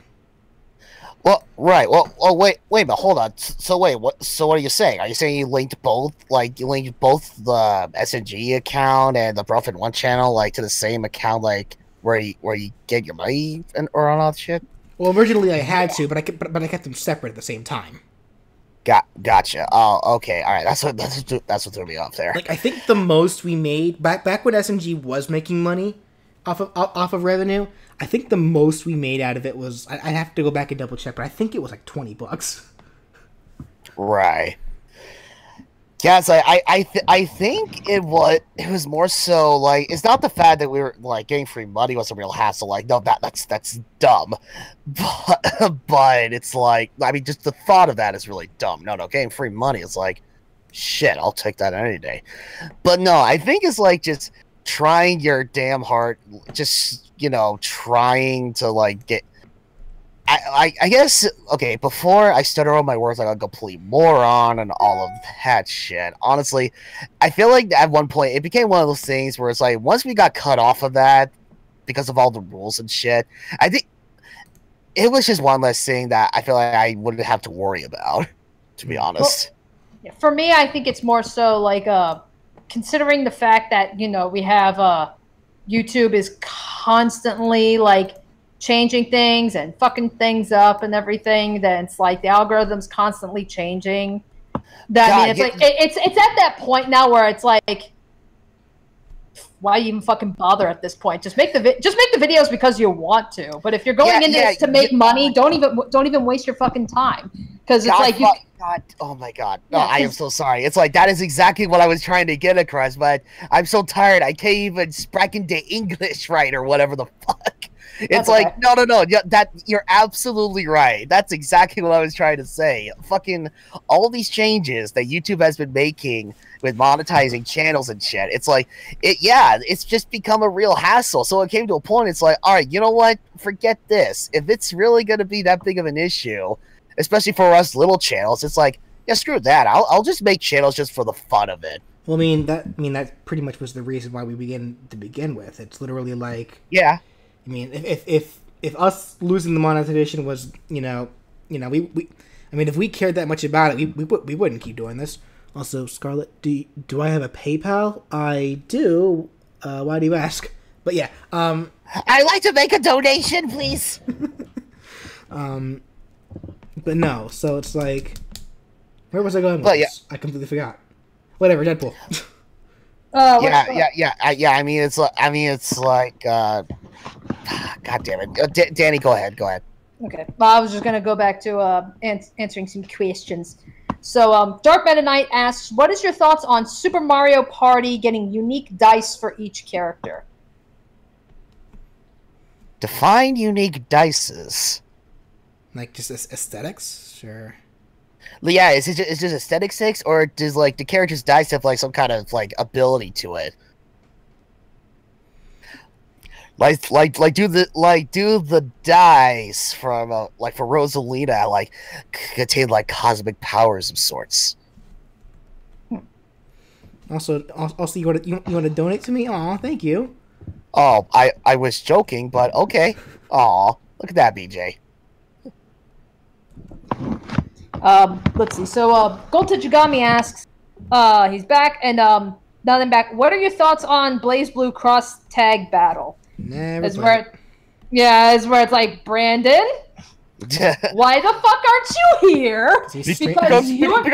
Because I'm doing my own stream on Twitch. I know, but really he's the one to ask for that one because he's, I think, the only one out of all of us that even bothered with the game.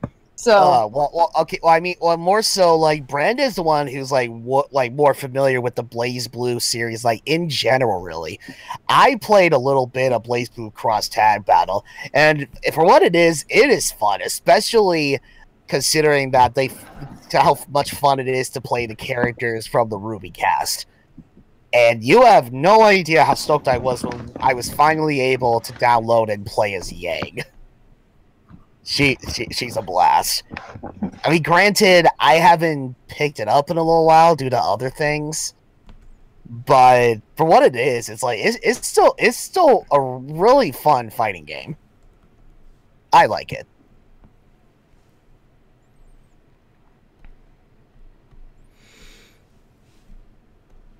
I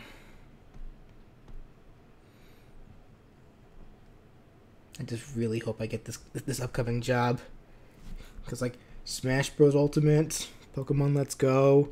On top of that, the new Yokai Blasters game comes out in a month. Fuck. Yokai Blaster? Yeah.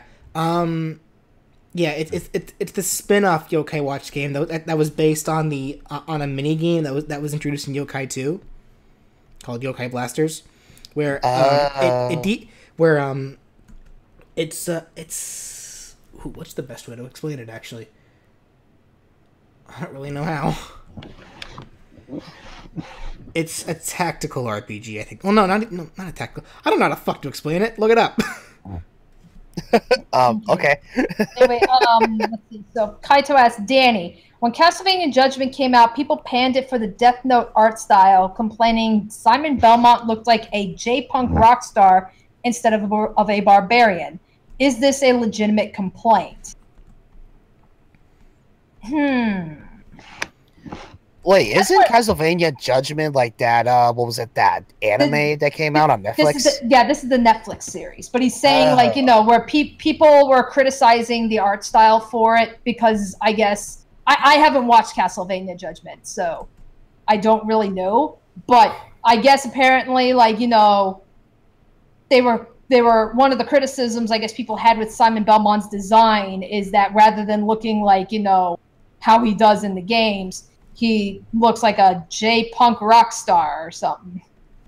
And it's where it's like, if this was a new character and everything, then it's like, who the fuck cares? But then it's like, I'd have to see the anime for sure and like really see like how is it handled and everything. Like, is this a new story? Is this just like, you know, an imagining of a game or something? I don't really know. But as far as from what it sounds like, I mean, it's like, I can understand where people may be coming from, because when you have a character that's already established to look a certain way, and then you go throw something completely different, people are going to be thrown in for a loop. I mean, this would be like saying, you know, the new Mario game, yeah, we got a new Mario game, but Mario is not going to be the adorable little pudgy plumber that we've always known as. He's going to look like a fucking JoJo character. People are going to go, what the fuck is this? So right. So, I mean, it's like, you know, in a way I can understand, like, if that's indeed the concern, then it's like, I can see where they're coming from. Does that automatically make the anime bad or anything? I would say probably not. I think that depends on what it is. Exactly, that, like the series in particular, because there are plenty of series that have an art style change and are still really good, or even get better. One example being Yokai Watch. Right, but even so, I mean, but I think it's more so. It's like, at the end of the day, I mean, this is just me personally. If I was to watch an anime, like, even if the character designs and stuff are like so off, if the story is still good if the animation is still good, like, if it's overall still enjoyable to watch, then why the fuck should I care if, like, one character looks like a J-Punk rock star? Oh yeah, Scarlet Torchic actually brings up a good point. Sun and Moon's actually another good example of that. Right. Or it's like, you know, again, actually, like, you know, I mentioned JoJo earlier. Let's look at part 4, Diamond is Unbreakable. It's like, Diamond is Unbreakable, like, the 4th part has got such a drastically different art style compared to, you know, parts 1 through 3, and part 5 for that matter. You know, don't get me wrong, I am loving the artwork for part 5. It looks like it's like a more refined style of part 3, and I loved the style of part 3. But part 4 was so drastically different that I know, again, it threw people in for a loop. Because, you know, we're so used to, like, you know, beefy, manly men and, like, you know, harsh lines and everything. But then you get to Diamond is Unbreakable, and it's like, nope, we don't have the buff boys and everything, at least not to the extent that we've had previously. You know, the color palette's going to be a lot more softer. You know, the line work is different and everything. Like, it looks so different that I can see why people were thrown in for a loop or anything, but by no means did that mean Diamond is Unbreakable sucked. I mean, I was like, that's, at least as of right now, that is my favorite anime adaptation, is Diamond is Unbreakable, and I hope to God that part 5 blows it out of the fucking water. And from what I've seen of episode 1, it already is. Yeah.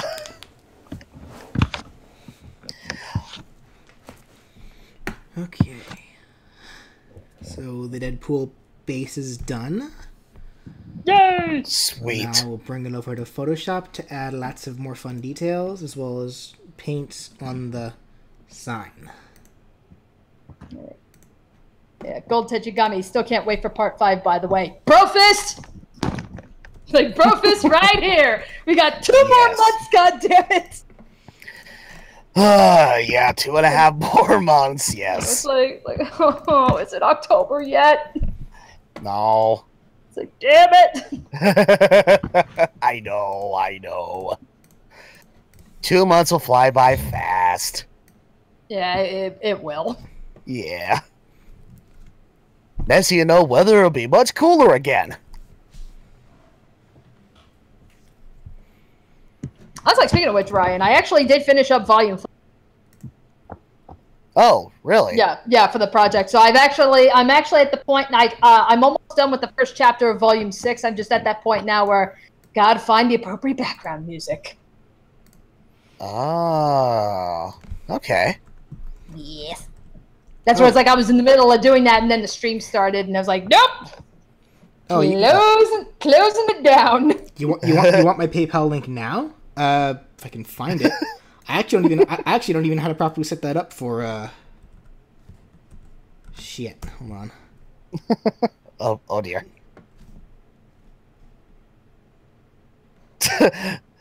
It's like first Blaze Blue cross tag battle, and now setting up a PayPal for donations. Again, this is something that Brandy would be good for. Right. Boop. Hold on 1 second. Oh.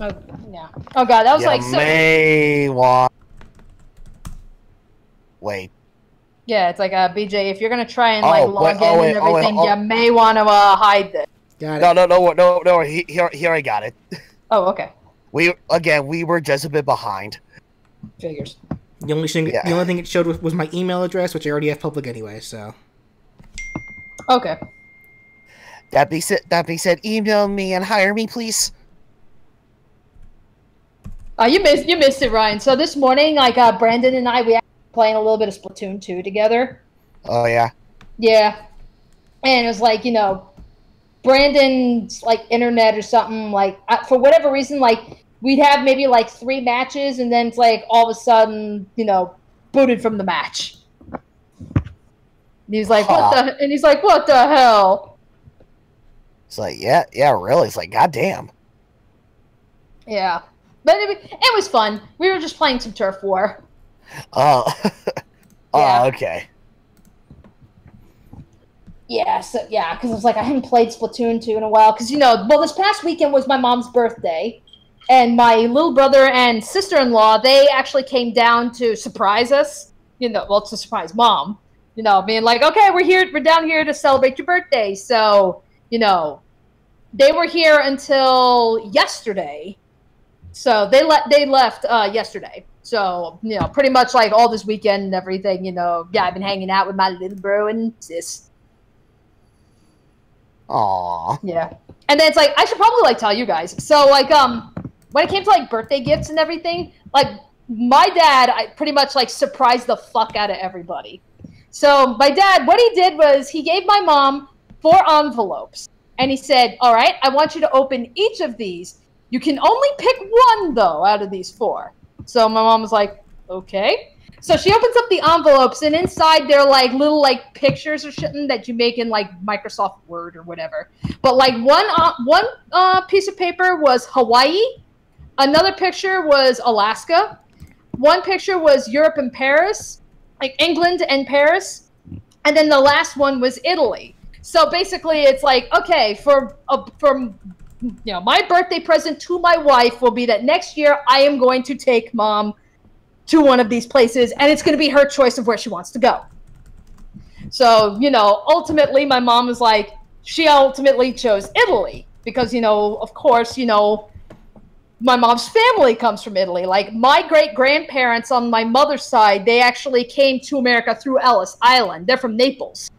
So my mom was all like, you know, oh, you're giving me an opportunity to go to Italy.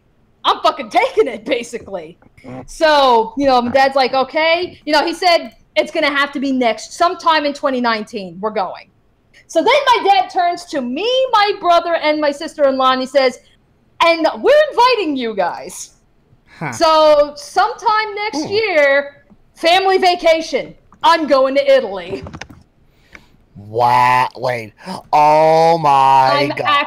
I'm actually going to go to Italy. Well, that sounds like fun. There is so much irony in that. I mean, you get to go to the place where the saucy Italian boys are. Well, it's not just that. I mean, it's like, I've always told my family that it's like, you know, if I ever did leave the country, like one of the first places that I would want to go to is Italy. And it pretty much is because, well, this is my family heritage. This is where, you know, my mom's side of the family came from. I'd like to fucking see it. It's like, you know, that's one of the countries I've always wanted to go to Italy. I would love to go to France. I'd love to go to England. You know, pretty much stay in Europe. That's pretty much where I would want to go. And then Japan, kind of a duh. So yeah, that's where I was like, oh, trip to Italy, I'll fucking take it. It's just, it's one of those things like, we still haven't decided where we want to go. I mean, we know for certain we're going to Rome.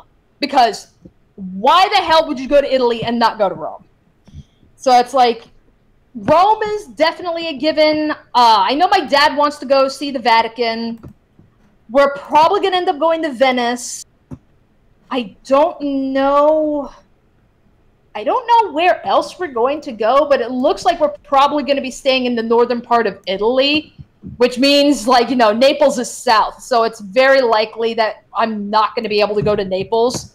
You know, it's like, again, this is where my family's fucking from. And it's like, really? You're not going to go to the city where our family comes from? But, you know, that's ultimately, this is my mom's choice. Yeah. Okay. Scarlett says that Florence is another good city to visit. That's another one that my mom is considering, you know. Yeah, like, so Rome is definitely a given. You know, Venice is practically a given. And then, yeah, my mom was thinking about Florence. Yep, sometime next year, which means it's like, all right, I'm going to have to save up. Probably need to start teaching myself Italian, which is going to be difficult because I absolutely suck with foreign languages. Oh. Yeah. And then it's like, as far as like, you know, because I know, like, you know, for next year, like, you know, because pretty much next year with work, I'll have been working there for a year. So any time I ask off, you know, will be paid vacation.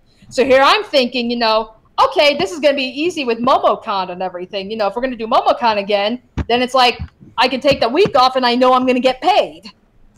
But it's like, well, guess that's not going to happen now. Like, my paid vacation go towards Italy. I can still get time off, you know, if we want to do MomoCon, just do like what we did this year, where it's like, I'll work, you know, work some days, but then like just take that weekend off, you know, to actually enjoy the convention with you guys. Right. So, I mean, it's like, I can do that again. It's just, that's probably not going to be paid now. You know, the paid time's going to go to Italy. Well, So it's like, damn it. But, oh well. I'm doing this the most absolutely complicated way. Hold on. Yes. Oh god, yeah, overlaying textures on drawings. Yes. Ugh. I can make this so much easier for myself, and I don't know why I'm not. That always was a bad habit of mine back in college, too, where it's like, I'd be doing something, and then my professor would walk up, watch what I'm doing for like 5 minutes, and he'd be like, you know you could have done it this way, right? Save like 10 minutes of time, and I'd be like, fuck. Oh. And then well. And then he'd say, watch your fucking mouth. Oh. And then God damn it. And then we'd laugh. Because my animation professors were cool. Right. So I guess you know, I know I just had on my little tangent and everything, but it's like, I guess, like, people are talking about Yang's boobs. Okay, all right, hold on. Okay, no, it's okay. I got this one. Okay. All right, Rebel number 6. To answer your question about how Yang's chest looks in Blaze Blue Cross tag battle, whatever.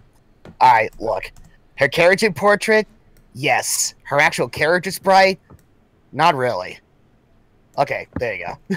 Okay. Okay. Yeah, then me, I'm like, I don't know, like, for me, I'm like, okay. I mean, it's like, I know I'm like half paying attention to the chat and everything, but I mean, that's where it's like, you know, again, this is just probably just me, but it's like, I really don't give a shit, you know? Yeah. I mean, it's one of those things, like, I mean, Yang is known for having the biggest chest out of all of them, so it's not at all surprising, but I mean, that's like, you know, dude, her tits can be like 3 times the size of her head. If she can still punch you through a fucking truck, she's still gonna be awesome. Yeah, really. Yeah, it's like, but yeah, it's like, yeah. The thing was, like, Rebel number 6 was going on about like how Yang's breasts were much bigger in Blaze Blue Cross tag battle. Hence why I brought up, no. I can see where you're coming from if you were to look at her character portrait, but when you actually play as her and you look at the character sprite, no, it's she seems like pretty much the same as how she was in the original series. Right. Then again, you probably wouldn't be paying attention to that all that much because you'd be too busy, beating the living shit out of the other player. Yeah. It's like, I would be a little bit more concerned if you decided to give Ruby gigantic tits, and Ruby's only 14. Like, we need to sit down and have a talk. Or something like that, yeah. But and as I know, guys, he's not complaining. Rebel number 6 is not complaining. He was just stating something. I know. That's all. Oh no, you're not you, Dan. I'm sorry, you're fine, Danny. I was referring to the people in the chat because there are people who are just like, okay, stop complaining about that. She's still hot and awesome and all that. I was like, okay, guys, calm down. Okay. I love you guys, but calm down. He meant no harm in that statement. Come on. Dark Meta Knight, I know we talked a little bit about Octopath Traveler earlier. Right now, BJ's the only one I think who's really played it. In this chat, Russell's playing it too. Right. So, BJ, you want to give an abridged version of what you were talking about earlier about Octopath? Like the game, story kind of pisses me off. Well, okay. That's not fair to say. I like the individual stories. I just don't like how they handled them. Because they keep they keep handling them as if the characters in the story are by themselves when they're not. It's called Octopath for a reason. There's 8 of them. Stop treating it like like each of the characters are by themselves. You're not going to convince me that one person cold-cocked 8 people. Just not. Wait, what are you talking about? Octo Traveler? Yeah. Octopath. Oh, okay, gotcha. Let's see. Rebel number 6 asks, "What do you think of Volume 5? Are you referring to Volume 5 of Ruby?" Oh, okay. Oh man, I mean, let's see. Hold on, give me a minute for that one. Okay, so I guess while he gets back to us. Okay, yes, okay. So, what do you think of Volume 5 of RWBY? I'm on the side of the camp where I think this was the worst volume of the bunch. I'm ultimately, like, by the time it was all said and done, very, very much less than impressed with Volume 5. I mean, it's just... I really didn't like, like, to me it felt like, there was a lot of things, like, it had a lot of potential, and they just were not taking it. Like, the whole volume, and I know, like, a lot of my concerns you've probably heard hundreds of times from other people, but it's like, take, like, Mistral, for example. So this whole volume, and, the chunk of Volume 4, it was all about trying to get to Haven Academy, it was all about Mistral and everything. And yet, the whole idea that we saw in the World of Remnant episodes when they were talking about Mistral, where you have, like, the high society of elite that's into art and theater and beauty, and it also houses, like, the criminal underbelly and everything. These are the guys on the black market and everything. We see none of that whatsoever in Volume 5. It's like, we're in Mistral for, damn near the entire volume, at least with Ruby's team, and we really don't see any of that or anything. So, I mean, it's like, as far as I can tell, it's like, if it wasn't for the World of Remnant episode, Mistral was so bland and forgettable. It was like, what was the fucking point?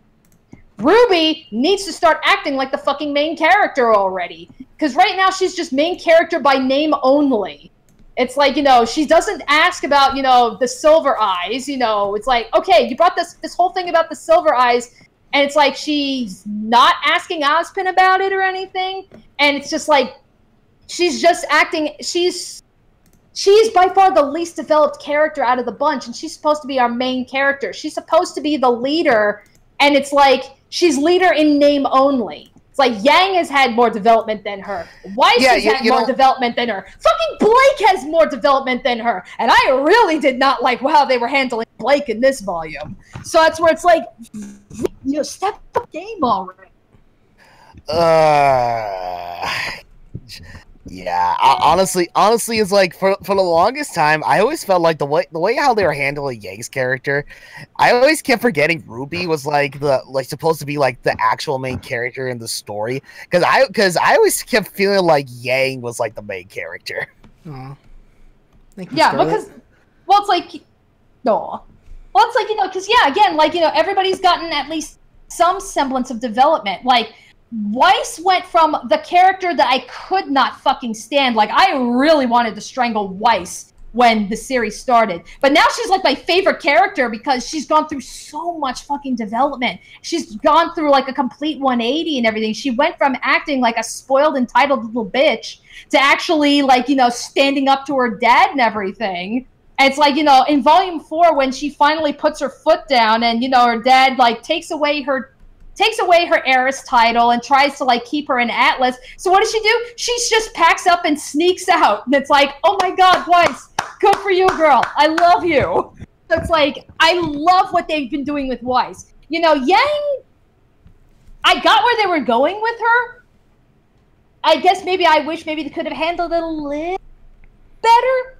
But, with her trauma and everything, like, after what happened to her in Volume 3, I was expecting her to go through, like, some kind of, like, trauma recovery arc or something, and it really seemed like either it was just rushed, or, like, they just didn't know what to do with her at all. So that's where I'm just like, that could have been handled a lot better. And then there's fucking Blake. Oh my god, don't even get me started on Blake. It's another one of those things, like, I get where they're going. I get what they're trying to do with her, but Blake is so all over the place. That's where I'm just like, again, like, if there's, like, I really don't think they know what the hell to do with Blake. Because it's like, you got the whole racism allegory between, like, with the humans and the faunus and everything, and how she was part of the White Fang. She was part of the extremist branch of the White Fang, but she, did not like where it was going. And, I got that. I got how, she abandoned the White Fang and, tried to start a whole new life. And then Volume 3 happened, and basically her past caught up to her, and she fucking bails. It's like, I get where they're going with it, but then it's like you get to Volume 5, and it's like, I don't want to fight the White Fang. Oh, no, we're going to fight him. We're going to take it back. And, I have to get my friend Ilya back, even though Ilya is, like, so far gone at that point.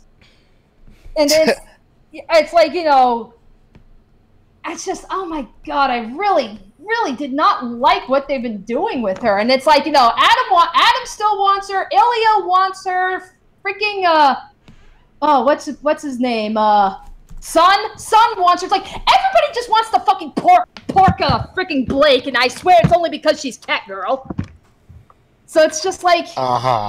Yeah, and it's just like, I don't really like where they've been it really feels like she's all over the place. Like, one minute she wants to fight, next minute she doesn't. Then she's running, and now she's in your fucking mind already.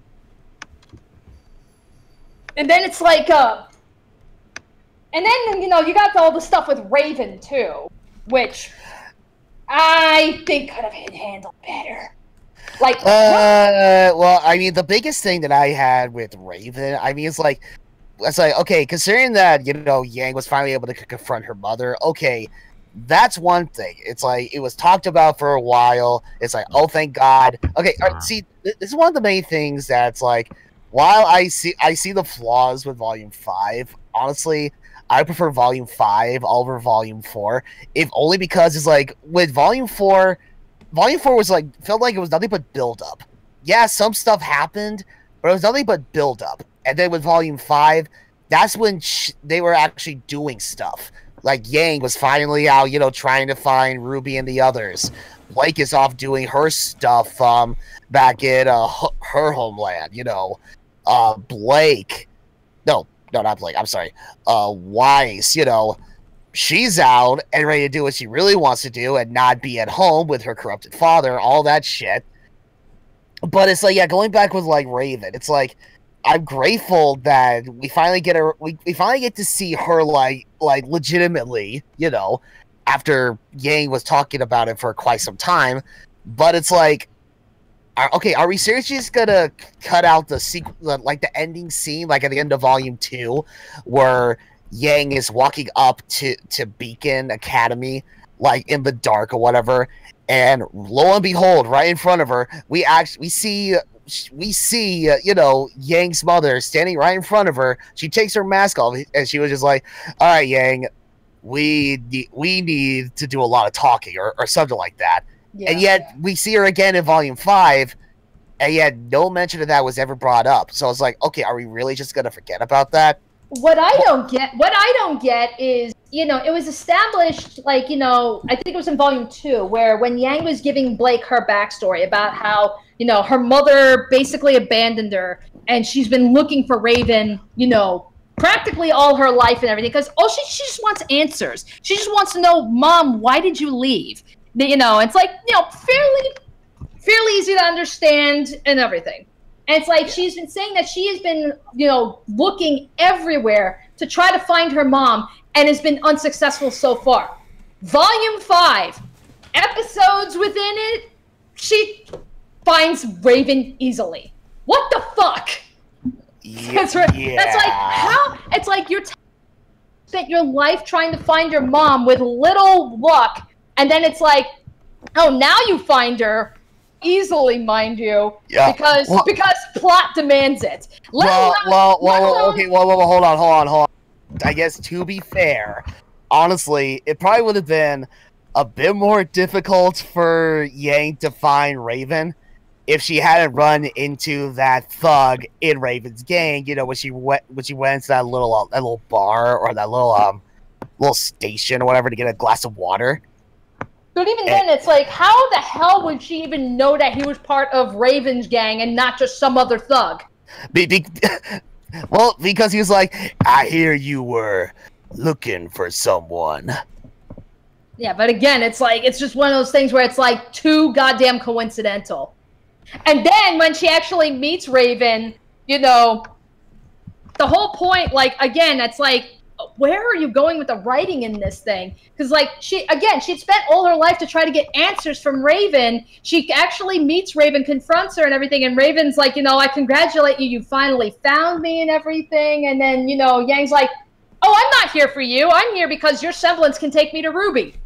What the fuck? Yeah, that's where it's like, yeah, it's like the whole reason why you were looking for your mother was, you know, to get answers. But then you just blow that off. Yeah, it was just like, why did you leave me? Actually, you know what? No, more importantly, can you take me to Ruby, please? It's like, what?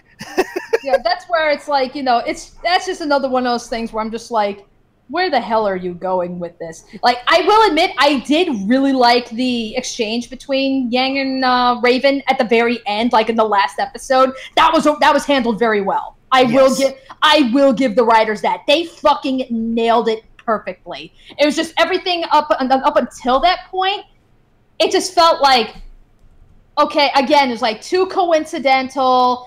We're just going to be ignoring the fact that she'd been looking for Raven all of her life, and she's not even going to ask any of the questions that she's always wanted answers for. I mean, it's like, why can't you ask those questions and then ask her, oh, hey, I heard you have this semblance. Can you take me to Ruby? We got none of that. So that's where I'm just like, what the hell, man? So, yeah. Like, I don't know, it's like, Volume 5 had a lot of issues for me that really annoyed me with how characters and the story was being handled. That's why it's like, Volume 6, I'm really hoping Volume 6 will be decent, at least, because Volume 6, we're supposed to be going back to Atlas. And you know that if we're going back to Atlas, this is probably going to be a very Weiss-heavy arc. And I really like what you've been doing with Weiss right now. So please, keep going with that. Do not fuck Weiss up for me. Oh, also, hello, Dragon Card Gamer. Welcome to the stream. And oh man, you know what? Rebel number 6. God damn it, that's right. Damn, you know. Oh god damn it. Yeah, you're absolutely right. It's still a real shame what happened to Monty Oum. Like, really. Right. That was a while. I mean, honestly, like wow.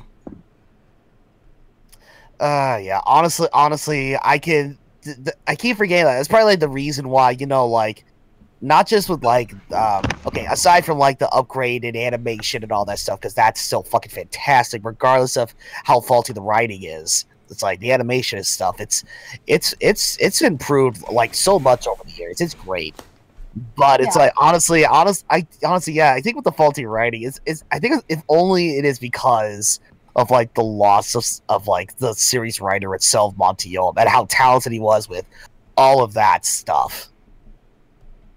You're right. But yeah, no, Rebel, you're good, man, you're good. You didn't do anything wrong. You're good. Yeah, it's like, I mean, yeah, you don't have to like, you know, apologize for bringing up Monty or anything. I mean, it's like, you know, Ryan brings up a good point. Like, I do think that, you know, had that not happened, then Ruby would be, I do believe it would be in a much different place. So that's where it's just like, you know, because a lot of this, I mean, I know they said that, you know, we've got Monty's notes, we're going to keep it true to his vision and everything, but it's like, I don't know, I guess maybe this is just the skeptic part of me. All right, real quickly, I'm just going to say this right now. I'm going to be looking up some blood textures real quick, so if that makes you squeamish, you may want to look away for a second. Okay. Oh, alrighty. But, for squeamish people, look away from the screen if you are afraid of blood. Anyway, as I was saying, like, I know they said, like, they've got Monty's notes and everything, and they're going to try and keep it true to his vision and everything, but it's like, I guess maybe this is just the skeptic in me, but it's like, how much of this is really Monty's vision, and how much of this is what Rooster Teeth wants? And that's where, you know, I don't think we'll really know the answer to that. Like, really the only people that know that answer are the people that actually are working on the show. But I think that's really, you know, that is probably, like, the big question. But I mean, again, like I kind of get the feeling that it probably is a little bit leaning more towards the latter, especially with Volume 5. So that's why I'm just like, okay, a lot of this does feel like, you know, Rooster Teeth wanted this, and this to happen, and you know, for all we know, Monty may not have wanted to handle it that way. He wanted to do something different, or he would have handled it differently, or he would have done, or plot points that he didn't even want to include at all. I mean, it's entirely possible. Yeah, but honestly, it's like I don't see why they would, you know, not go by Monty Olam's notes after, like, as time went on, you know.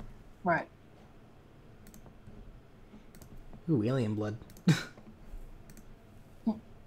What? Alien blood. Oh.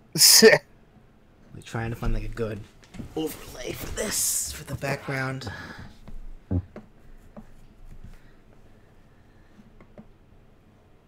Yeah. Actually, like, if you want a pretty good RWBY channel to watch, or at least a channel that does talk about RWBY, but while talks about, like, you know, while criticizes it, does try to, like, you know, be, I guess, maybe, you know, because there's some channels out there, they're fucking ruthless, and they just tear into the show, but this channel called Unicorn of War. Unicorn of War is actually a pretty interesting channel. Like, the guy for one thing is actually an aspiring writer themselves. You know, they're working on trying to get, like, their book, like, they're working on a book right now, and they're trying to get it published. But, you know, there's talks about a lot of other shows and stuff, but one of the big things, if not the main thing, that is on this channel is, you know, like, I guess, constructive criticisms about RWBY. And, you know, a lot of what Unicorn of War says is what I was saying, but what Unicorn of War also does, like, for funsies, you know, they go and decide, you know, okay, for fun, I'm going to rewrite RWBY. So if I was given the reins to rewrite RWBY, this is how I would do it.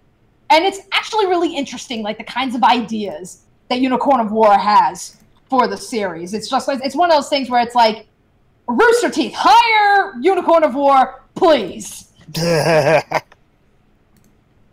Or like take some note, or at the very least take some notes from his videos, I guess. I don't know. Yeah, so I mean, it's like, yeah, if you want a good RWBY channel to watch that's, you know, that does criticize the show but tries to be a little bit more constructive about it and everything, Unicorn of War is a really good one to watch. Okay.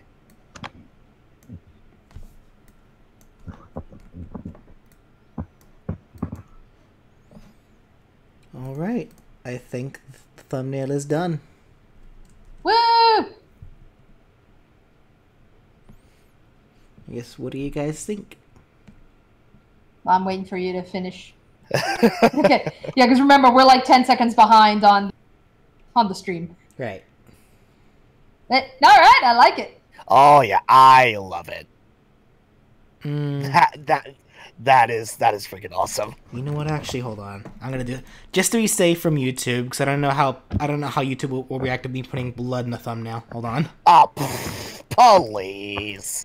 It's like, it'll be fine. It's like BJ. I've gotten away with posting some of the more graphic pages of Vento Oreo, and we didn't get struck down. I think you'll be fine. There we go. I just went ahead and blurted it out in the back. Like, it's still recognizably a spatter, but it's not clearly as much blood. Plus, this actually does make Deadpool a little more focused, and not. Oh, that's true. There you go. All right. Well, yeah. Okay. Yeah, but even that, it's like, don't be worried about YouTube being offended by blood. If that was the case, YouTube would have taken out, like, literally every single Mortal Kombat 10 video, or any Mortal Kombat game in general. It's not the video, because I'm aware of that. It's not that. It's blood in the thumbnail. Like, right? Yeah, and I'm sure thousands of YouTubers who have done, like, gameplay videos or whatever that involve games that involve, like, blood and gore, they would use that on their thumbnails, and yet nothing happens. Better safe than sorry, I say. Okay. All right, so it's done. Woo! Deadpool. So what's next? I don't know. Hold on a second. Let me save it as a nice fancy PNG. and then I will put it on the thumbnail. File.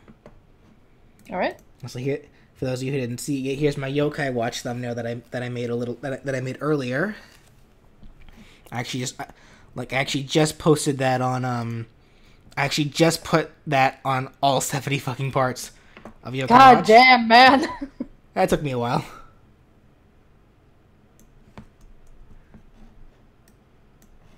You know, honestly, I'm assuming like with my yokai, I'm trying to remember that there was like some running gag would be coughing a lot, right? Yeah, that's cough cough. Okay, that's what I thought. Honestly, I was kind of thinking you were gonna hit me up with like eel. Nah, I remember the cough cough happening way more often. Right. Okay. Alrighty. Well, I know BJ was like racking his brain earlier about what yokai to give Brandon. I ended up giving him Hungramps. If only because we do have that joke with us where whenever he goes to get food, we never see him again that night. I could have also done Dimmy, but anyway, it's fine. I don't think Brandon liked the idea. Yeah, wait, hold on. What does Dimmy do again? He's the makes you feel like you're ignored. Like basically, you become Canada from Hitalia. Well, okay, yeah, you know, it's probably a good thing that you did put Dimmy with Brandon, because it's like if that was the case, Brandon would be the one who's feeling ignored. When in reality, Brandon's ignoring us, or I should say, has been ignoring us for the longest time. Why you gotta be like that, bro? Yeah, really. Why you gotta be like that? Is Yokai Watch 3 coming next year? Don't know. Hopefully, we're getting Yokai Watch Busters pretty soon, or Blasters. Busters in Japan. Either way. Yeah, I'm hoping we get it soon, because they just announced Yokai 4 for the Switch in Japan. That's going to be based off Shadowside, and as you guys who watched the Shadowside commentary that we did, Shadowside is fucking kick-ass. Alright. Yes. Let's see here. I guess I can at least get started on one more thumbnail. I'm not sure if I'll have time to finish it tonight, but... Well, let's see. Like, yeah, you had a list earlier. Yeah, here's the list of games that I have that need thumbnails. There's the Pokemon the Sunset stream that I did. Marvel vs. Capcom Infinite, Little Nightmares, Ghost Trick, Oddworld Eggs Exodus, Grim Fandango, Party Hard, FF7, Busta Groove, Jammer Lammy, Parappa the Rapper, Unfinished Swam, Knight's Journey a Dream, Pokemon Snap, Mario RPG, Digimon DS, DuckTales Remastered, Apocalypse, Halo, Eternal Sonata, Pokepark 2, Pikmin 3, Sly Cooper, Nights into Dreams, Bioshock, Kirby Superstar, Oddworld Odyssey, Punch-Out Wii, Kirby 64, Sonic 4, and Sonic and the Black Knight. Just so you know, you can take your time with the Halo thumbnail. Oh, right. Because... yes, fucking armor. That's right, yeah, you can, armor. Yeah. Okay, yeah, that's why Yeah, Sonic's hand in Black Knight, too, with the glove. Yeah. All right. That's what I'm saying. As of now, we are hereby banning all future Halo Let's Plays. Yeah, the hell you aren't. Halo 2 Anniversary playthrough officially confirmed. Fuck off. It's anyway. Like, and yeah, have fun with Bioshock if you want to throw a Big Daddy in there. Why? Honestly, Marvel vs. Capcom Infinite is gonna be a pain in the ass too. Because on that one, I figured, okay, I'll draw Ultron Sigma and just have a bunch of us dressed up as the various superheroes. And then I remembered, oh yeah, Ultron Sigma's really fucking heavily designed. God damn it, my life. Alrighty. Well, I know that's why I'm trying to think. Like, you know, probably wants something easy. Well, like I want to do the recent. I'm trying to like see if I can do the recent stuff first, and then focus on the later stuff later, or the earlier stuff later, I should say. Kind of working my way backwards. Let's see. Well, it's like I'm trying to think. As far as my stuff is concerned, I was like, yeah, don't worry about Sonic and the Black Knight right now. I'm trying to think. Final Fantasy VII, I know was a little while ago. Little Nightmares, I know has been a long time ago. I've been meaning to get back on that one, but I keep forgetting. Unfinished Swan was a long time ago. Nights into Dreams and Nights Journey of Dreams. I don't know, like, you know. Again, a lot of these ones, like, a lot of my games have been a while ago. Because I think you've got most of my recent stuff. So what I've got left is all my old stuff. Right. Yeah. I think, in regards to, like, some of my Let's Plays, I think you already got the more recent stuff as well. Like, you got Cuphead, you got Donkey Kong Country, and you just now did Deadpool. After that, my next most recent one will have to be Oddworld Abe's Exodus. Yeah. Rebel, do I study anatomy? Not really. Yeah, and you gotta do the Little Nightmares DLC. I've got all of it, and I've beaten all of it. That's like the thing with the Little Nightmares LP that I was doing it with Kenshi, because he's really the only other person that I know that gets into horror games. You know, because BJ doesn't give a shit. Brandon doesn't go anywhere near them. I had no idea if Ryan was into it or not. But that's where it's like, I knew Kenshi got into it. And I at least got through the main game. And then I showed him the first episode of the DLC. And then, you know, the second and the third one came out. And I never got around to getting back with him on that. But I have Little Nightmares in its entirety, and I played it. It's really good. So, I mean, it's like, if my laptop wasn't complete garbage and could actually handle streaming things, you know, smoothly and not, like, lag or overheat or anything, I would probably just say, you know what, fuck it, I'll just stream the rest of Little Nightmares. But that's really the only reason why I'm not streaming anything is my laptop can't handle it. I mean, it's that bad. I would like to stream more console games, but for some reason Elgato doesn't like the Mac version of OBS. No, I know the reason. They never made any fucking drivers for it. I'll need to see if at some point after I get an income coming in, if I can invest in XSplit. Before I do that, I'll need to figure out if XSplit can even recognize Elgato when on a Mac. I'll have to see. Okay. There are plenty, because especially since you can bet your ass when Smash Ultimate comes out, we are playing the hell out of that game, and we are recording the hell out of that game. And I'd love to stream that game, but I can't stream it. The only one of us that really can stream it is Russell, and he's no doubt going to want to stream it for his own channel. So, Well, I mean, okay. Well, I mean, I just recently when I was doing more SNG stuff on the side, like, you know, to plan ahead and make sure I have enough content, like, for many months to come. It's like I have been messing around with my newer Hauppauge HD PVR2. And surprisingly enough, Hauppauge themselves actually posted, like, a new version of their capture software. It's a beta version, but damn it, it's already feeling like it's so much better than the version I've been using. okay. So it's like, I don't know. If I could get myself familiar with OBS again, maybe, just maybe, I could do some console streaming on my end. All right. Well, you know what? Back to thumbnails. You know what, though? I think I'll go ahead and make the Little Nightmares thumbnail, only because that is just you, Danny, that we'll put in the thumbnail. So it'll be just drawing one character, and that'd be pretty easy. Okay. I can probably do that before we decide to call it. All right. Not Little Nightmare, Little Nightmares. And honestly, Hey, I think all I need to do, Danny, is just put you in a yellow raincoat. Yeah, pretty much. We just get the design of the raincoats. Yeah, but then it's like, you know, then I guess it's up to you, you know, like any one of the monsters or anything.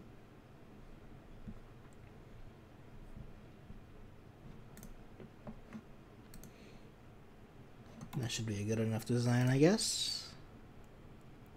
But yeah, it's like, yeah, it's like, you know, now that I'm thinking about it, it's like I am definitely liking the idea of streaming Little Nightmares. It's just, again, I gotta get a better laptop for it. There's a bunch of games that I want to stream. That's like, I know, like, you know, pretty much what stopped me. Like, one of the games I was gonna do a stream on, and I was getting really excited for it, and then I was running tests and found that it was not working properly whatsoever, and I think it is because of my laptop. I wanted to stream Nier Automata. Nier Automata. Oh yeah, yeah. Oh yeah, Nier Automata. Yeah, Automata. Yeah, Automata. Oh, okay. Yeah. Nier Automata is a really good game, it's like because it's open world. I figured, okay, that was probably going to be one where it probably would be easier to just stream it because it's open world rather than just record and then just try and like figure out like post editing, like, okay, which side quest do I want to show and everything. It's like, yeah, fuck it, we'll just do a big stream for it. But right. My laptop could not handle any of the tests that I was trying to run for Nier Automata, because every time I was trying to do something like running a test, it was chugging like no other. God damn. So yeah, it was pretty bad. So that's where I was like, God damn it. I know I wanted to do that one, and then I know I want to do this one too, but I'm gonna wait until it's like complete and everything. I want to do Bendy and the Ink Machine. Oh yeah. Yeah, because it's like that's another one that I'm really liking where it's going, but it's like let's wait until all the episodes are out. And I think said when I think Red Meat Game, like Meatly Games, I think is like they're the guys that are making it. They said they said when they were done with episode 5, we're getting a port for the Switch. Really?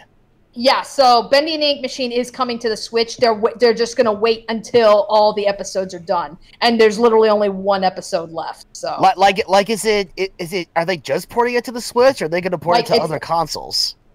I think it is on other consoles, but like at the time anyway, there was no word if the Switch was getting it or not. But I think they confirmed that yes, we are gonna try and get this thing onto the Switch. Right. Okay. I mean, not that I'm saying that I'm in particular with what console they ported over, because look, I don't mean some Xbox, PlayStation, and Switch. I like all three of them. All right. So I'm not picky, but it's like the fact that they're porting Bendy to the Switch. It's like, okay, that's awesome. Yeah. Yeah. It's like Dragon Card. I'm well aware that Rina Chan. It's like, well, Rina Chan, she's a professional voice actress now, so I mean, it's like it's not really all that surprising. Right. Oh, hold on. Go Techigami says, I wonder if you guys will ever play the Project X Zone series on the channel. Like both 1 and 2. Just wondering there. I think Brandon wanted to do that one. Yeah, I think you're right, actually. Yeah, I think he wanted to do the Project Cross Zones, but Lord knows if he'll ever get to it. Yeah. Malik asks, has any one of you played Ni no Kuni? I have played 1. I have yet to play 2. Unfortunately, I have not. I've heard of it, never played it. Yeah, the first Ni no Kuni, very good. Especially if you like Studio Ghibli films. I mean, it's going to be right up your alley. But, it does play out like old school RPG, like talking like, 80s RPG, like Final Fantasy 1. So get ready to grind. I mean, that is the majority of it, and it's not like I'm going to grind just a couple of levels or something, and it's like no, this is heavy duty grinding because the difficulty spike is fucking insane in that game. So it's like, I mean, you are expected to spend days just leveling up and everything. It's not like today where it's like, oh, you can do a little bit of grinding to get ahead and everything, but it's very bearable and everything. Not with Ni no Kuni, it isn't.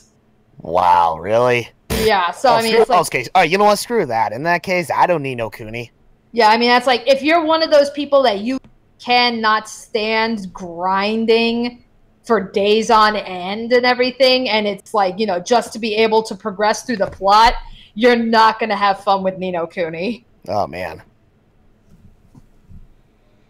Oh, Dark Meta Knight 7 asks, will you ever play the Metroid Prime series on the channel?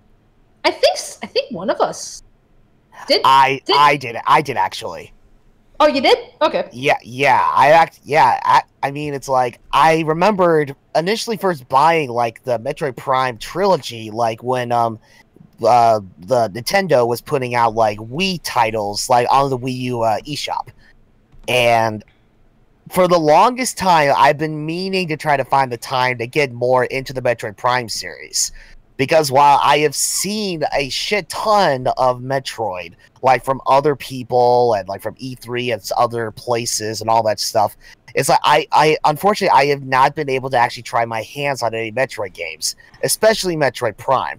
So yeah, it's like honestly, whenever that moment comes, and it's more than likely going to be unfortunately, it's probably going to be quite some time before that even happens. But if I get enough experience with like at the very least the Metroid Prime trilogy, then oh yeah, I can bring it onto the channel.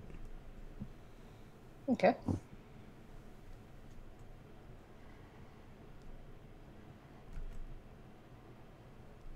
It's because honestly the one thing that scares me is just okay again it's because it's this thing that I have when it comes to like collectathon games and, you know, like 100% in games like that, especially with like a Metroid style game or whatever.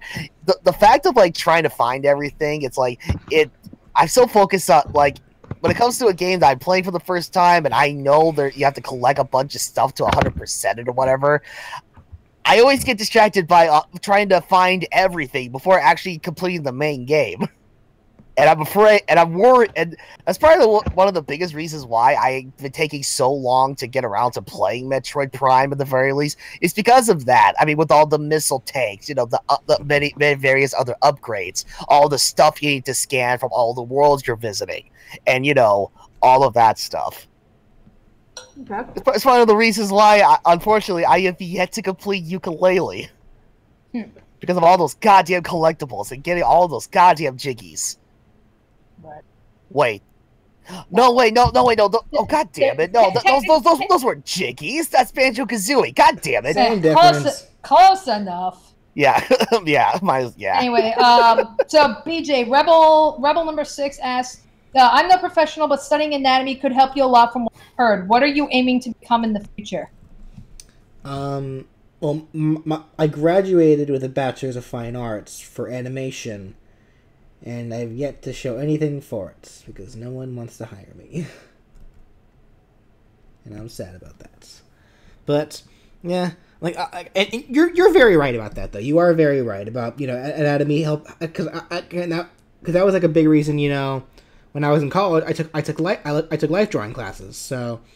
And it definitely is a big help. Honestly, that probably is the biggest reason why I'm able to actually draw as well as I am today, was because of those life drawing classes and learning a bit more about anatomy then. So, like, I don't know much about it, you know, that I haven't properly memorized, because it's not really my forte, and also just bad at remembering things in general. But, where was I going with this? Yeah, that. Okay. Anyway, so Rebel number 6 asks, you guys know about the Butch Hartman controversy? Oh, yeah. Yeah, we talked about that last time, didn't we? Yeah. Yeah, we're aware of it. Yeah, we've definitely aware of it. Definitely heard of all the shit that he said and everything. It's like, you know, fuck you, man. I mean, it's like, you made some good cartoons, but seriously, fuck you, dude. Yeah.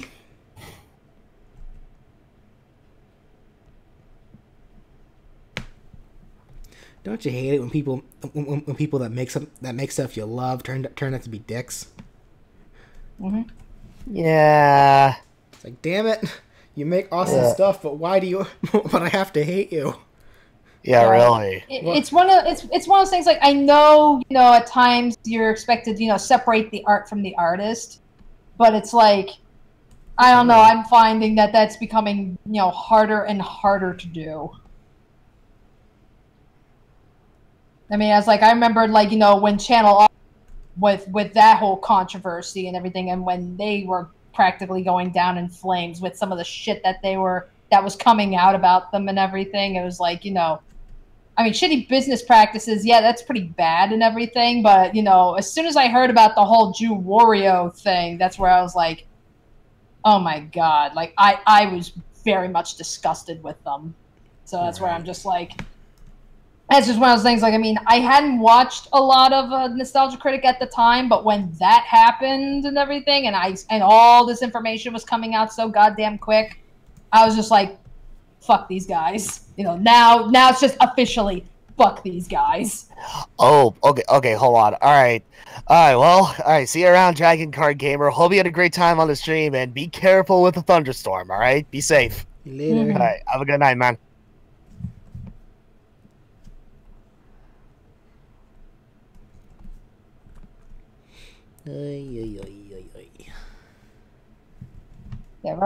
Yeah, it's like, Foolish Tunes. Like, look at John Kay or Chris Savino, like the creators of Ren and Stimpy and The Loud House. Is like, yeah, that was pretty bad. Yeah, like the creators of Ren and Stimpy and The Loud House. Oh, right. It was like, wait, what? It's like, what happened to those two? Like sexual harassment allegations and everything. Shit. Like, I mean, it was pretty bad. Okay, that I had no idea about.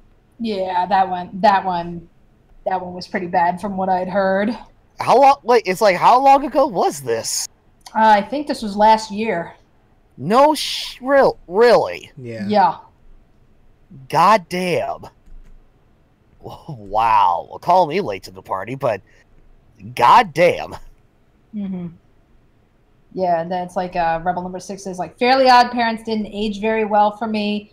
Danny Phantom was decent. Tough Puppy, never heard of it, was just okay. And I didn't watch Bunsen.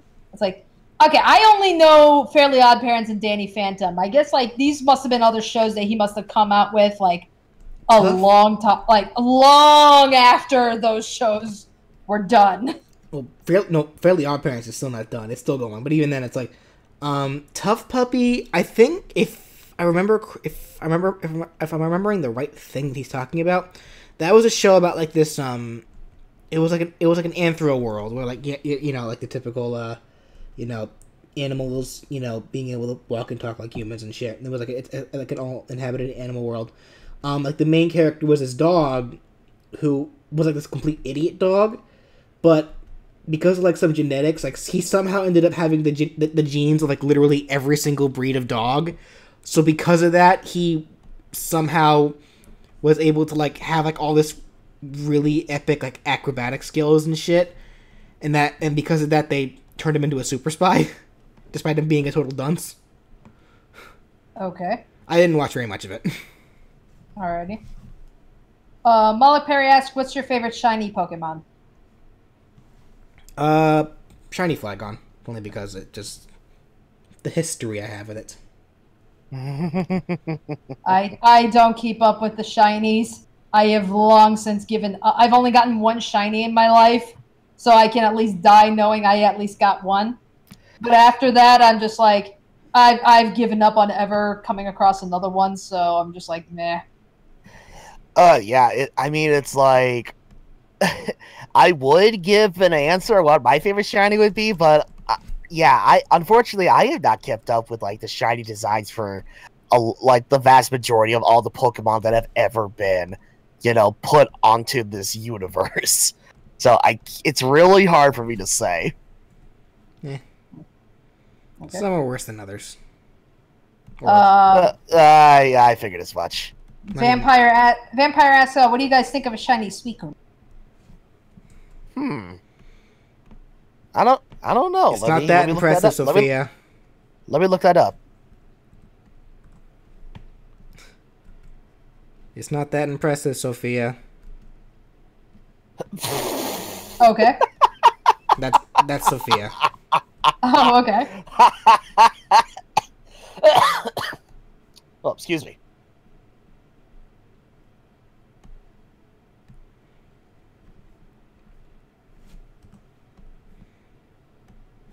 Couldn't give me just a simple image. You had to maybe go to Bulbapedia. Alright, sure, fine. See, Rebel says, yo, Danny, you still like Lilligant? Fuck yeah, Lilligant's a beast! It's like, If there's one thing I can definitely be happy about is that Lilligan, even like, she's still a fucking beast. What is your favorite Mario character? Daisy. As you probably may remember from our reaction video to to Smash Ultimate. They asked what are our favorite Mario characters. Oh. Mine is of course Daisy. That's where it's like,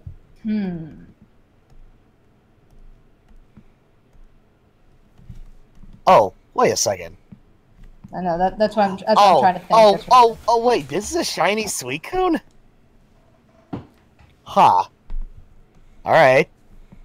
Honestly, I can see where BJ's saying on how. Okay, sorry, but yeah, I can see where BJ's saying where a shiny Suicune doesn't look all that impressive. It's literally a Suicune, but instead with the purple hair, it's blue hair. Oh, okay. Well, I guess the thing on his head is also it's like a brighter sky blue, but even then, it's like not so much of doesn't look all that much different, to be honest. Just taking out the purple and brightening some other parts of his body up, and it's better than a lot of other shinies that are literally just a slight hue of a difference. Like, look at shinies like Zapdos or Articuno or even Pikachu. Those shinies are fucking lazy. Yeah, that is also true. But anyway, yeah, it's like for my favorite. Okay, going back to favorite Mario characters, I guess mine would have to be Rosalina. Yeah, it's like I never really gave that much thought because it's like I do play some Mario games. I don't keep up with it like nearly as religiously, but it's like, oh god, I really don't know.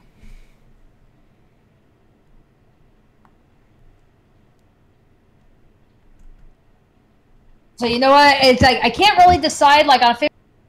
I can definitely my favorite Super Mario Odyssey. What? Wait, hold up. Who from Mario Odyssey? Like my favorite character from Mario Odyssey. Is it Cappy? No. Who is it? Pauline. Oh. She's not from Mario Odyssey. It's like I don't give a shit. She was entertaining as fuck. She's in the game, and she's also in said game, so it doesn't matter. You're not wrong. I know. It's like I know technically it's Donkey Kong and everything. God damn it! I fucking love Pauline. It's like I love her design. You know, I love her design. I love her voice. I really love that one. Was it like the last like big mission level in New Donk City where it's just pretty much like, okay, we're gonna throw a party, and it's just a massive throwback to Donkey Kong. Oh, hold up. Apparently, Rebel has yet to finish Mario Odyssey, so he doesn't want any of us to spoil it for him. Yeah, well, too late. Fuck. It's like, oh no, I spoiled the best level of the game. Just the one moment. No worries. There's still more goodness to come. All right. You still got plenty more to look forward to. Believe me. Yeah. God damn. Sad to say, I still have yet to. Okay, amongst other fucking games I have yet to finish, sadly, Super Mario Odyssey is one of them for me. Unfortunately. Let's see. Yo-Yo Master asks, "Are you thinking about adding Smash 4 characters to SSA?"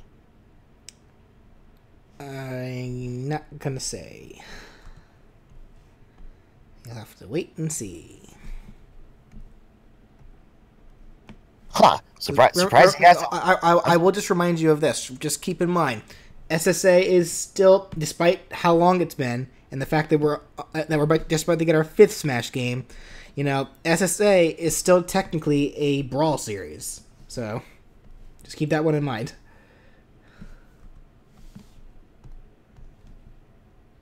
Now, even after all these years, in Super Smash Adventures, I'm still gonna be playing.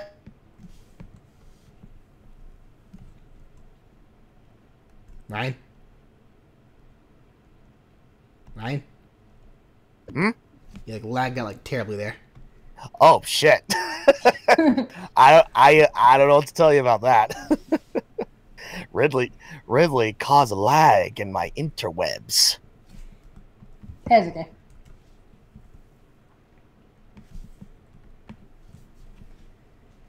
It's like, I guess this is what we get for saying how you should be wearing gold jeweled bikinis.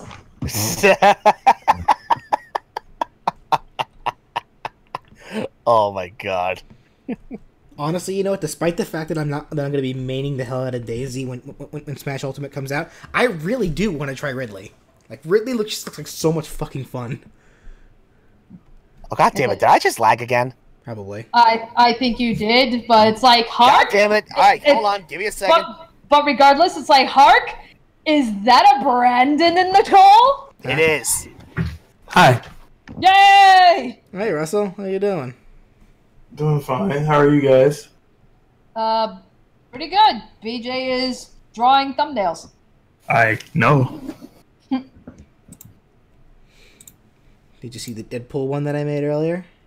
I did not. Well, here, I will... Do you have the stream open? Do you have the stream open so you can see? I do know. Alright, well, here, I'm going to have it open for a little bit so you can see it, and then when the delay catches up, you can see it. There you go. God damn it. Fuck. Okay, there we go. Okay, now I have my Ethernet cable in, so hopefully that shouldn't be too much of an issue. Hopefully my ping count... Well, that didn't last long. Hello? Mm-hmm. Okay. Yes? Yeah, the moment you said that, Ryan, you immediately lagged again. Are you fucking serious? Yeah, like we didn't hear any of that. Oh, bullshit!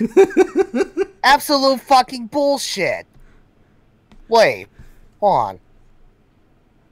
Oh, for God. Okay, yeah. My ping's still all over the place. It goes from 25, 41, 24. It's like, God damn it. God damn it. Hold on, give me a second. Okay.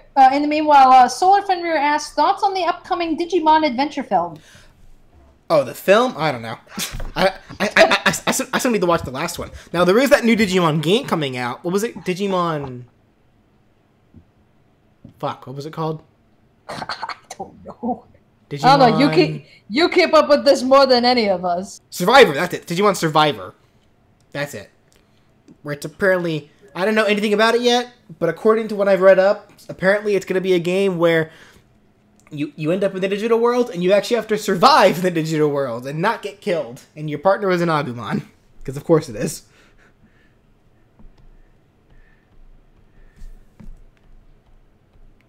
So that looks like it'll be cool. Anyway, here's the base for Danny in her little raincoat.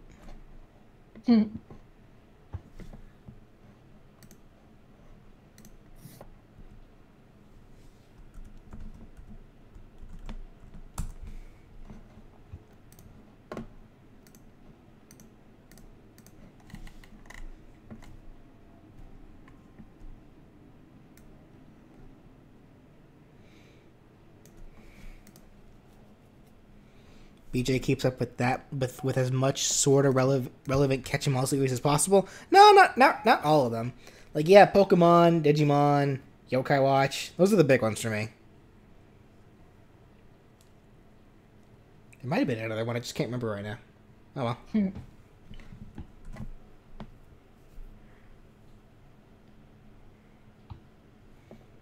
So how about you, Russell? Oh, I'm fine. How was your stream? It was fun. Like, super fun. What were you playing? I was playing a game that I am now considering doing very soon for the channel. And that would be? God damn it. Don't want to say it. Nah, fuck it. Dragon Ball Xenoverse 2. Okay, cool. Don't you need to do Xenoverse 1, though, first? Nope. I kind of wish you do. Wait, what? I mean, are the games any different? Not entirely. The story's but different? even... Are the story's different? Not entirely. There's... Well, even then, if I wanted to do Xenoverse 1 content, the Switch version comes with that. So, not to mention DLC story. DLC story.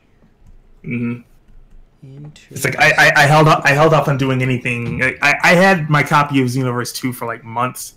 Only reason I hadn't played it yet was because I was waiting to get all the DLC. You know, I remember back when I bought Xenoverse 1, but then I bought it on Steam only to realize that it was for Windows only. So I never even got to play it. It's like, damn it. Rebel number 6 asks, what are your thoughts of progression? Is Dragon Ball Z just being all about the power levels? Power levels are bullshit. Fuck power levels. Fuck Super Saiyans. And fuck yeah! Okay. But no, Dragon Ball Super is great and everyone should watch it. I need to catch up with it, but I'm like so far behind. I think the last episode of Dragon Ball Super that I saw was the fucking when they were fighting that purple copy slime, whatever the fuck it was. Oh, copy Vegeta. Yeah, like and copy Vegeta, and then Goku just showed up, and then they were about to fight, but then the episode ended, and that was the last part that I ever saw. Man, Oh. hey, you're still doing a heck of a lot better than me. Technically, I haven't even touched Dragon Ball Super. I've only seen clips of it, but I haven't seen, like, episodes all the way through. Alright, new DLC for... Oh, and... There's a censor over Danny. What? That black bar that you made. Black bar? Yeah, you're making a shadow. On your stream when you made that. Yeah, like, Yeah. Here, check That out... thing you're literally doing at this very moment. Here, hold on, Yeah, check out this cool trick that I'm doing. Hold on. Yeah, it's like the Japanese censor. Hold on, it's a cool trick, I swear. Hold on. Just gotta get the right selections going. Motherfuck. Hold on. You know nothing, fool. It's Beerus, the god of destruction. Oh wait, is that Beerus' line like in Dragon Ball Fighter Z or something? No, he was referencing Eggman.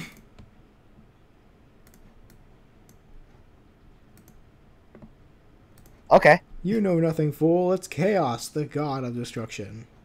Oh god damn it. Now you get it. Son of a bitch. It's like the moment he nonchalantly said, okay, yeah, I knew he didn't get the joke. That just shows it's been God knows how long since I played Sonic Adventure. Yeah, but not too long that you've been making Eggman jokes. Yeah, other Eggman jokes, not specifically from Sonic Adventure. God damn it. Bruh, it's been all about that Sonic Adventure 2, baby. Because number 2 is where it's at. Just give us a Chow Garden at this point. Yeah, Chow Garden game. It's like, seriously, Sega. Select. It has Inversed. been nearly 2 decades. Come on now. Wait.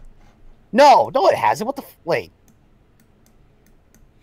Hold on. I'm going to hold my tongue for a second there. Hold on a sec.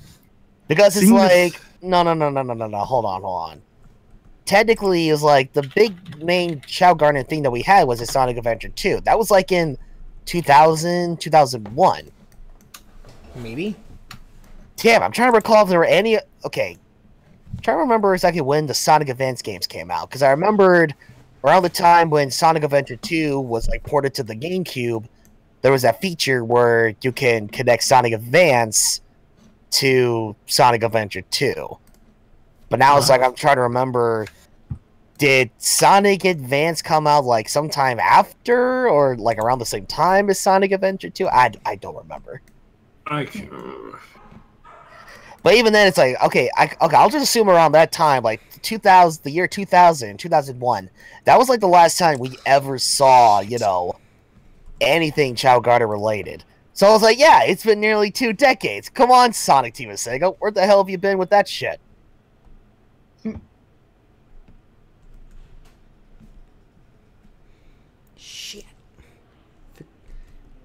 Forgot some of the shading in some parts. That's it. Damn it. So, you know what Sega should bring back just for shits and giggles, just to fuck with everybody? What? Seaman. Wait, what? Seaman. The fuck is Seaman? You've seriously not heard of Seaman? No, I haven't. Oh my god! How the fuck have you not heard about Seaman? I don't know. What the fuck is Seaman? Okay.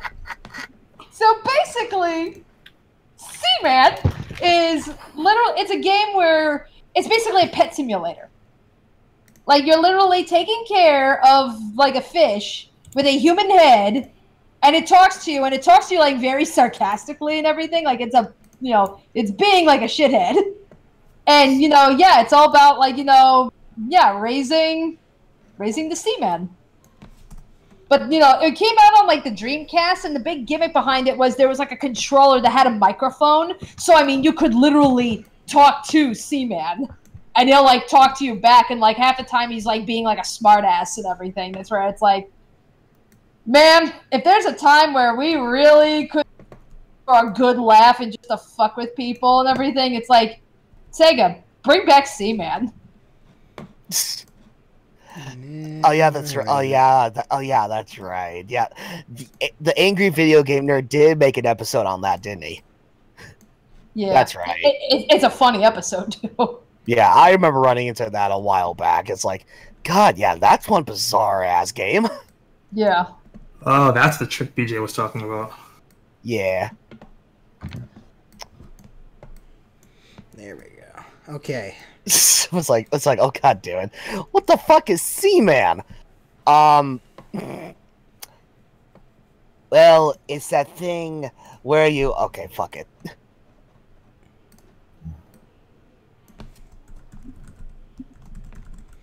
Okay, now for our backgrounds. Okay. Malik asks, SNG, do you think there are too many sword wielders in the Super Smash Brothers series? No. I say there's not enough. Huh. I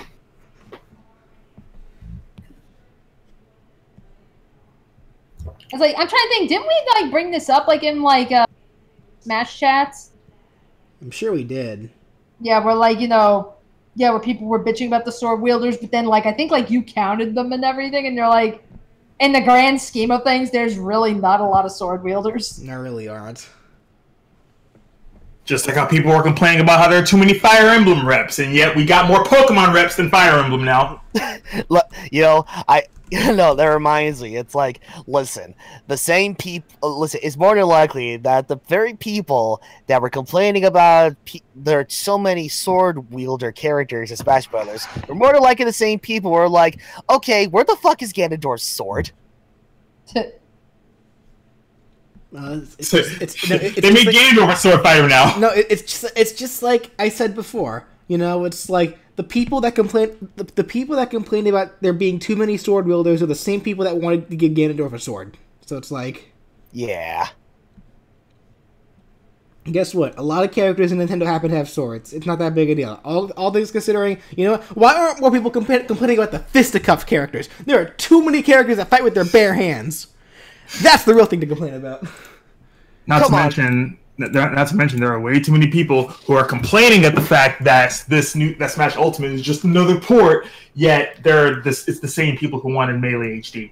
Yeah, which would literally be a port.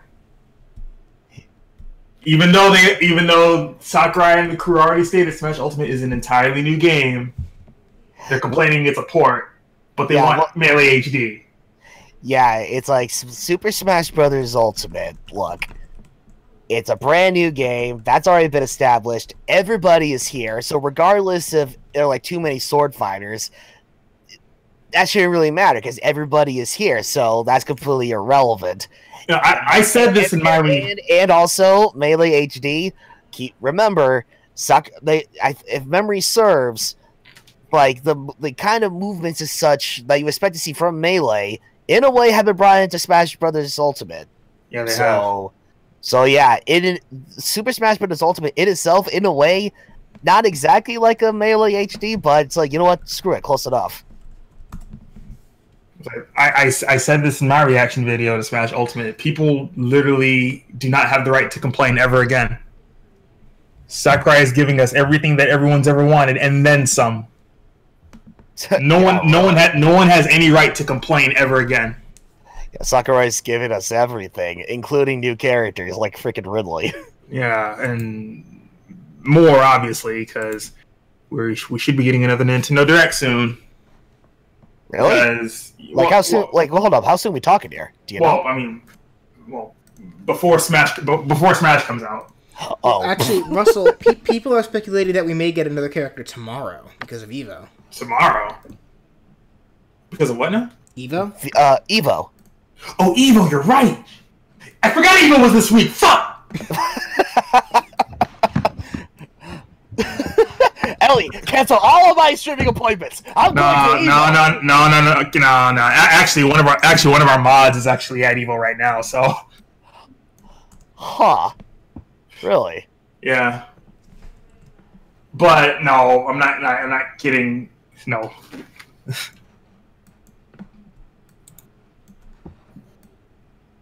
I wonder if they would do a Smash reveal at Evo. I know they've done like Street Fighter reveals and stuff at Evo, as well as Tekken, but I don't think they've ever done a Smash reveal. But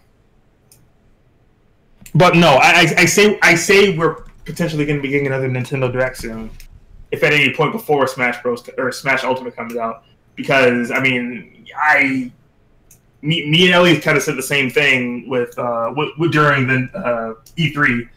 Nintendo was kind of lacking in terms of presentation this year. Huh. So they like all of the future releases that they could have talked about, everything that they had development that they also could have brought up, they didn't do it all. Well, like, it's like I said before, Russell, because they were announcing Smash, nobody was going to care about anything else. I disagree with that statement, but I mean, it's not like Nintendo to rely on Smash alone to sell a presentation. I mean, normally they could just do that with a Nintendo Direct. They don't do that for something as big as E3. They did that with Zelda Breath of the Wild, remember? And that still worked. That was all they brought. And what happened shortly after? They brought out a new Nintendo Direct talking about more Breath of the Wild and then some. I know, but when you had mentioned before that it was like, they're not just going to bring one thing to E3. It's like, hold on a second. They technically did, and it fucking worked. Today's the 2nd, right? Yes. There were rumors of a Direct coming out tomorrow as well. Okay. I know. And Nintendo didn't say anything? Nintendo Fangirl brought that up. Hold on, let me look that up real quick. I know I'm kind of getting off topic what I should be doing, but whatever. Hold on. I mean, people. Nintendo Direct. Since I have the page up anyway, why not?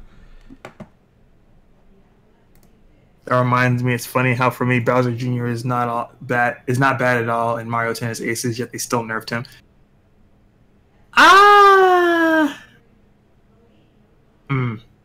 Yeah, I mean, there's a Direct tomorrow, guys. So there is a Direct. So it's tomorrow. Yeah. So wait. People wait. Hold on. 3/8. That might be March. Hold on. Yeah, that's old. Oh, is it? This says August 3rd right here. Okay then. August 3rd. 3. Okay. That's right. They switched the months and the days around. Yeah. Well, shit. I know what I'm doing tomorrow. Huh. I'm gonna be at work. Yeah. Whoa, wait. Does it say what time? That's what I'm wondering. It doesn't matter. I'm gonna be at work. That's what I'm wondering. Hold on. The hell time is it? Can you link me that, please? Actually. Sure. So people are speculating for a Smash reveal at Evo, which is tomorrow. And now there's this Nintendo Direct going on. They might be directly correlated though. Wait. Hold on. Like this may actually be March, but why does this say August 3rd underneath it on the link? Because they switched the month and the day. You know, some countries, they put the day first and then the month. Whereas we put the month first and then the day. Was there a direct on March 8th? BJ, I think you're missing the point. No, I know what you're saying. I'm just asking, though. Was there a direct on March 8th? Because if there was, then...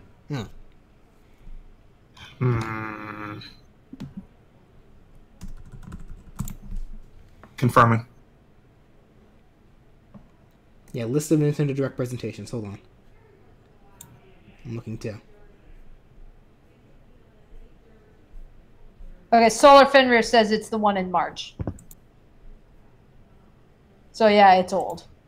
Yep. I'm looking at, like, I looked up on YouTube. First thing that comes up, Nintendo Direct 3.8.2018, 4 months ago. So yep, it's in March. Yeah. Okay. There was one in I hate America.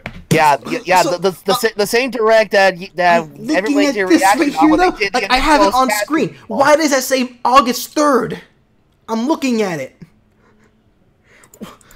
Right there. Right here. I will get closer to it if I have to. You guys can see that, right?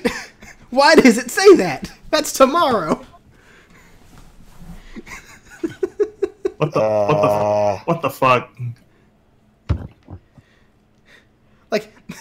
Like that's not even a number thing. Like what that says right there for 3/8/2008. That says AUG 3/2008. What even? Is this them trying to be subtle? I don't know.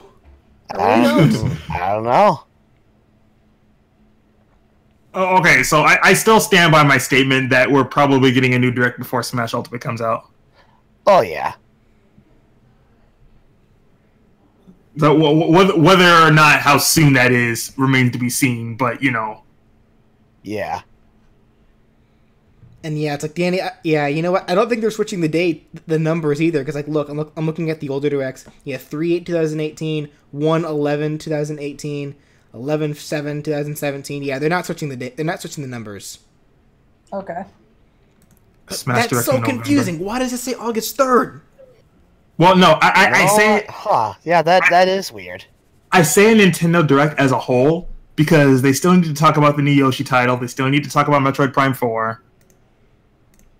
What else? What else do they talk about? They probably need to go into more detail about Luigi's Mansion for 3DS. Did you not to mention, are we getting a new Mario and Luigi game or Bowser's Inside Story? Yeah, the remake of that. 3DS. Yeah, we haven't heard about that since the last Direct. Yeah, so like I said, there's still a lot of stuff that they could have touched upon, but they didn't. So.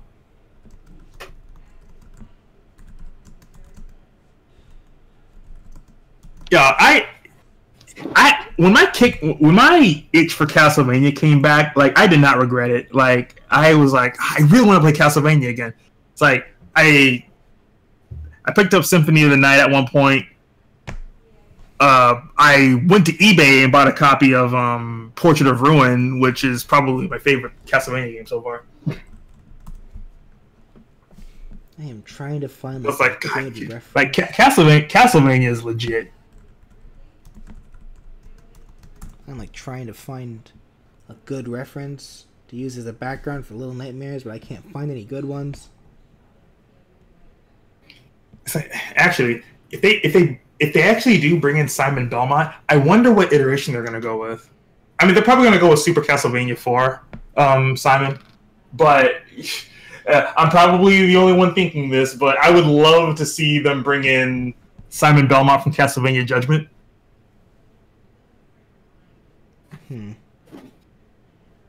I just really liked Simon's design and what was essentially the 3D fighting game for Castlevania. Actually, no, hold on a minute. Castlevania Judgment. Oh, by the way, speaking of fighting games, hey Brandon, I was finally able to get a good deal on Tekken 7. Oh, right. That game has been on sale lately. Yeah, it's like, finally, Bandai Namco themselves decided to be like, okay, you know what? We'll just reduce it to around a bit less than $20. So I was like, here, have at it. When literally every other retail was like, oh, we're gonna reduce it to like $40 or like $30. It's like, oh, that's still too much. No. Yeah. Hold on. If they give us this Simon Belmont for Smash, if that leak actually is true, if they give us this version of Simon Belmont, I will actually be happy. We'll just put this in here real quick. Oh, okay. The heavy metal looking one. I don't know why I like this design so much. I mean, I'm not gonna fault them if they use like the design for Super Castlevania 4, because I know that's a more polished design of Simon from Castlevania 1.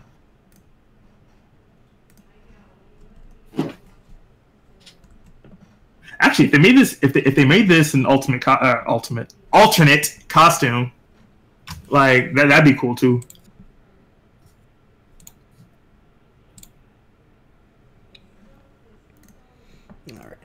And we just have to work my best with this one here. It better not be He-Man, Simon Belmont. Yeah, that's Super Castlevania 4, and that's Simon's original design. So I mean, I can't fault Nintendo for doing that. Actually, you know what? I'm gonna sneak this in here too. So, oh wait, I can't put links. Oh well. You can't put links in the chat. In the chat? No. Here, say something in the chat.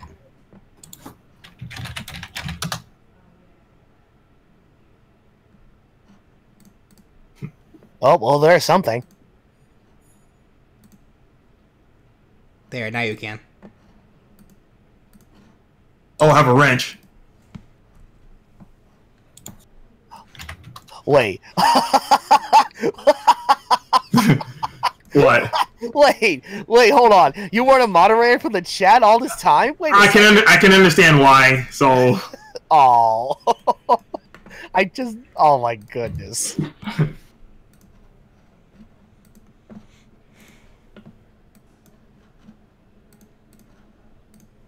But yeah, that's the design I was talking about.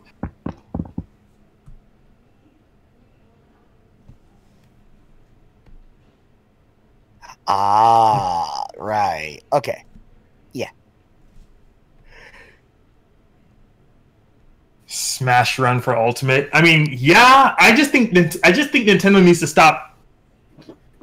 I just think Nintendo needs to stop twisting our dicks and give us a Kirby's Air Ride for Switch already. It's like how many Air Ride references has Nintendo made in their games so far? Like their Kirby games and Smash games. Like it's like just stop twisting our dicks and give us our Air Ride for Switch already.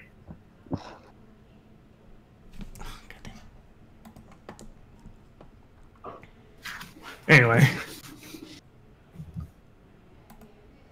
Photoshop.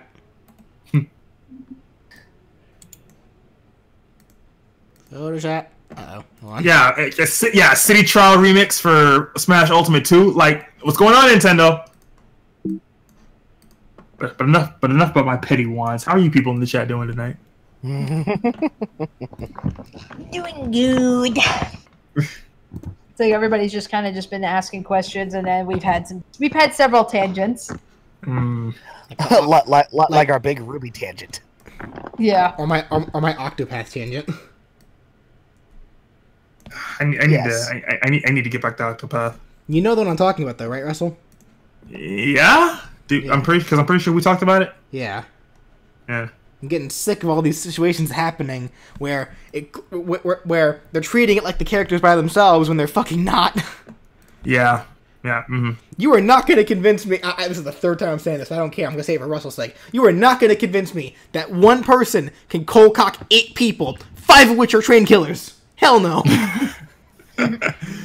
Yeah, like that's the one inconsistency that bothers me about Octopath Traveler. But I'm not gonna take away any brownie points off of Octopath Traveler because it's still an amazing game. It is fun. It's just that one fucking thing.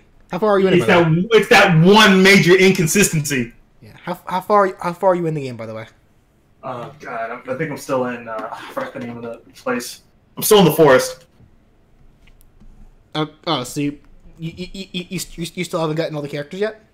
No, not yet. Okay. In fact, I'm probably getting Primrose last. considering the way I'm going. Okay, because I've actually already fully completed all of everyone's chapters. They're all done. Like, I've completed everyone's chapters. Nah, I'm just not gonna say anything else because I feel like there's more to do than that. There probably is. I just haven't figured out how to activate it. So whatever. Wait, cold knocked. I said Primrose. What? No, he's talking about BJ. Oh, cold cocked. You know, where you knock somebody out.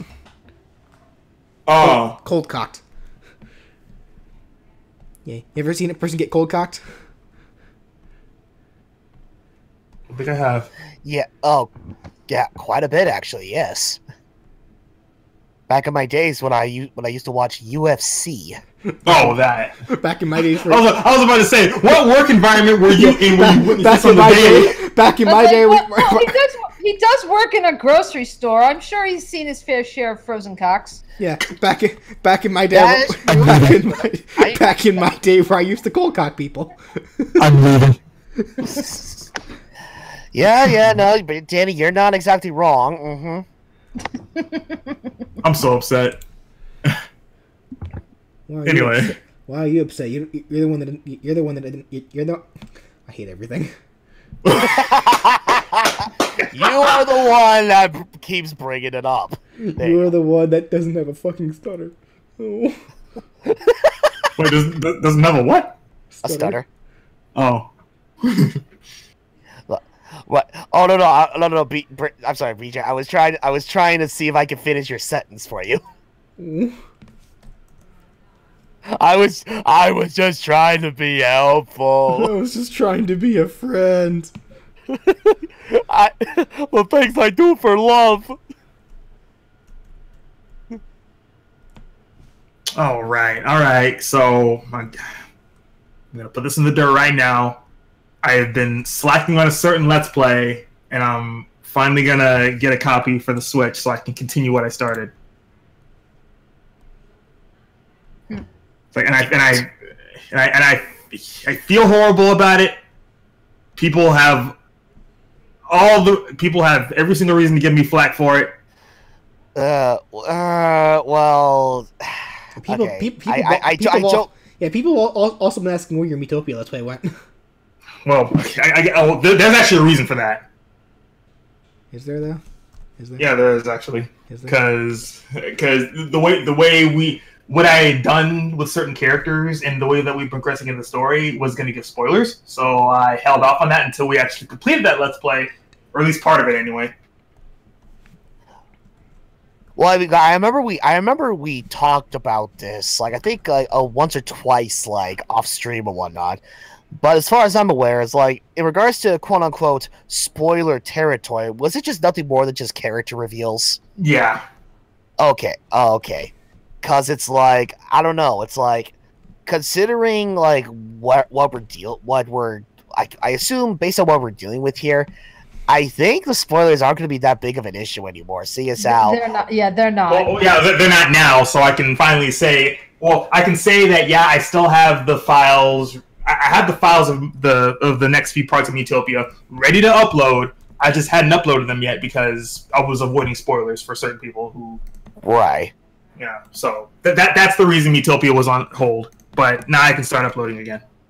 Yeah, but I was actually looking back at like the latest part of Metopia, and how much fun we were having when recording. It's like seriously, we at the same time though, it's like yeah, I know we still have recordings and footage on you, but it's like even then, we still need to like get back to recording like Metopia in general because it's fun. I wasn't gonna stop us doing the recording just because I had some spare parts ready to upload. Like, we're still going to record, so I can have those ready, too. Right. But I'm only talking about why the uploads themselves had to stop for a little while. Right. No, I get you. But it's like, I guess in conjuncture also why the recordings had to stop, too, because if we had gone any further, it would have brought up some major spoilers for something. Right. So...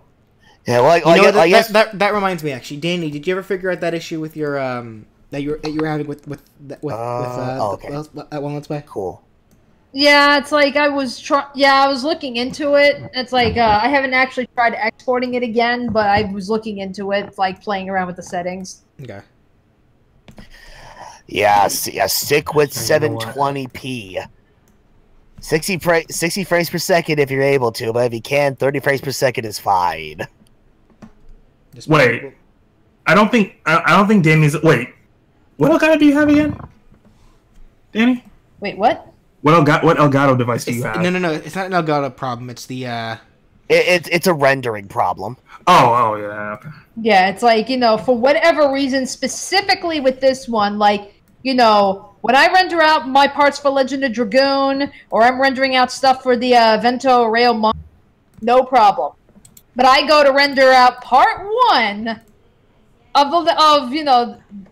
the group Let's Play and everything, because I was hoping to get that started this week. It's like 10 minutes into the upload, laptop overheats, shuts everything down. Which I am surprised about, because you still have that cooling fan I gotcha, and even with that, it's still overheated. So I'm just like, wow, what the hell? Yeah. That's surprising. Because at first I was thinking, oh my god, laptop's finally giving out on me. But no, I'm able to render Legend of Dragoon and Vento without issue. It's just not that one. Yeah, that's bizarre. But yeah, it's like it's like Brandy, you're like going on about the Metopia playthrough. I hear how you're cracking jokes about it, but I'm just like, well, I mean, to be fair, it has been taking a lot longer than expected for me to get my next playthrough up. Yeah, so I mean, and no one's faulting you for that. I mean, I'm just saying, like, outside of other things that I'm doing outside of the channel, like, I don't have it. I feel like I shouldn't have an excuse. I've been slacking, and I apologize. Yeah, but it's, yeah, I mean, it's like, for me, it was like, I know at the time, I was going through a bunch of stuff, like, emotionally and physically, like, obviously, at the time, work was, like, kicking my butt like no tomorrow, like, ever since the holidays or whatever. And then this guy sideswiped my car on Valentine's Day, so I had to worry about that. Fortunately, I think I remember you telling us about that. Yeah, that was initially what I talked about, like, on the last update video I posted, like, in late February. But yeah, all of that was settled. It was obviously his fault, because he was the one who hit me, and he pulled off the hit and run at the same time. It's like, thank God that I got his license plate and all that stuff. Otherwise, it would have been nearly impossible to track the guy down and do some justice. I don't know. It's okay, Rebel. I mean, don't apologize. You're good. I mean, things have been getting a lot better for the most part. I mean, another big thing was, I was going to, like, I guess my sleep schedule was getting a little bit out of whack, but lately it's been improving quite a bit, especially with how I've been changing, like, sleeping habits, like eating habits or whatever. I mean, what was it? I just recently went to see the doctor, as a matter of fact, like the other day, because we were thinking, like, something was wrong with my heart after an incident that I had, like, starting with my stomach and all of that. But no, it's like, after seeing the doctor, like, my heart rate's fine, my blood pressure's fine. It was just a reaction with, like, acid reflexes. Yeah, it was scary. I mean, it's like, I accidentally pass out. I wake up, and I'm just coughing like crazy. The moment I opened my eyes, I was just coughing like crazy. My chest was tight. My throat felt tight. I thought I was on the verge of vomiting, but no. I was just coughing up bits of phlegm every now and again. And yeah, it was really scary. It really was. But it's like, yeah, things have calmed down. All of that is fine. But yeah, it's like, yeah, even when I try to work on SNG stuff on the side, yeah, all of this stuff just keeps happening like one after the other. It's just been crazy. And on top of that, it's like I like the consistency that I had with Tuesday uploads, and I really want to hold on to that for many, many more months to come. Hence why, on top, like aside from the next playthrough that I have in store, you know, I've been slowly but surely working on my next game, like after this upcoming playthrough. Again, I'm trying to stay ahead of the game here because I like that. It's great. That being said, though, I think it's safe to confirm I have all the raws completely edited. All it needs now is just the commentary. Then I gotta do the post stuff, and then I can finally get back on track with this thing. Hey. Okay. So it's like, I don't know exactly how soon this is gonna be, like when my next playthrough will be up, but hopefully it'll be rather soon enough. I would like to say, hopefully, before the end of the summer.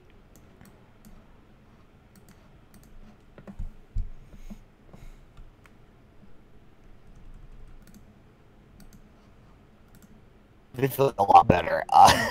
It's like at the time of the incident, my blood pressure was high, like my heart rate was like skyrocketing and all that stuff. But as time went on, it's like, yeah, everything started to settle back down again, especially after taking like certain like medication like Pepsid or like acid controller and you know, all of that stuff. And even at times I would also be taking like a dose or two of mucus relief, because I feel like ever since the incident, that was like a really big side effect. It's like, it feels like I still have a bit of chest congestion, a little bit.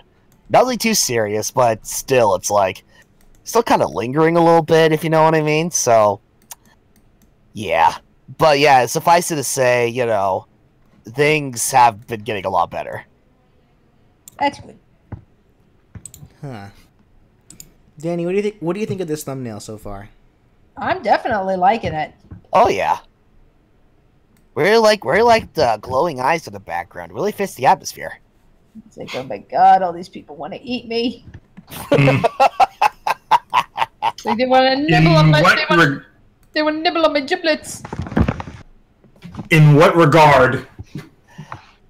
It's like, I'm trying to think, have you seen Little Nightmares? I've seen some. Yeah, I mean, like, no, these are, like, Little Nightmares, it's like, we have, like, gargantuan fat people that want to eat children. That's it. And not in a good way. That's Little Nightmares, so... Yeah, as I'm sure everyone else already knows, or at least some might be aware, like, I'm trying to balance out, like, Twitch streaming as well as content for my own YouTube channel as well as SNG. So, I mean, I'd like to think it's understandable that my content for the channel might be coming out a little bit more slower, but yeah. I mean, again, I still can't help but feel bad. So That's okay.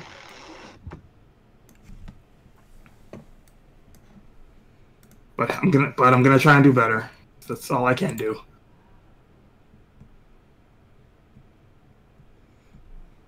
Damn, BJ, you made Danny too heavy? What do you mean by that? Too top heavy. Yeah, top heavy. Top heavy? Oh, top heavy. Oh, Yeah. Because of her head? No, because of my tits. Wait. Okay. I was like, I don't care. Okay, all right. Well, to be Okay, well, in that regard, what's wrong with being top heavy? Hey, listen. He was not complaining. Listen, we just went through this because he made similar comments to Yang supposedly having bigger breasts, you know, in Blaze Blue Cross Tag Battle. And I said to him, you know what? Okay, when you look at her character portrait, yes. When you look at her actual character sprite in the game, not really. But no, you're not coming off as rude, Rebel. Yeah. I mean, it's like big or small, tits have a way of making themselves noticed. It's just they're fickle creatures. It's just all part of life, is all. Alright, this is a conversation. This is the part of the live stream where we make Brandon very uncomfortable. This is the part of the live stream. This is the part of the live stream where it's almost 11 p.m. and we've hit after hours. Yeah. Welcome to SNG After Dark. Just kidding. That will never be a thing. It's like we're not popular enough to have our own panel at a convention. Could be. We're not popular enough to go that far? Oh my god. Actually, no. We've gone this far in our past Let's Plays. Wait. Oh, you know what? That's probably a really good point, actually. So we're definitely not above. Yeah, we've definitely gone. Yeah.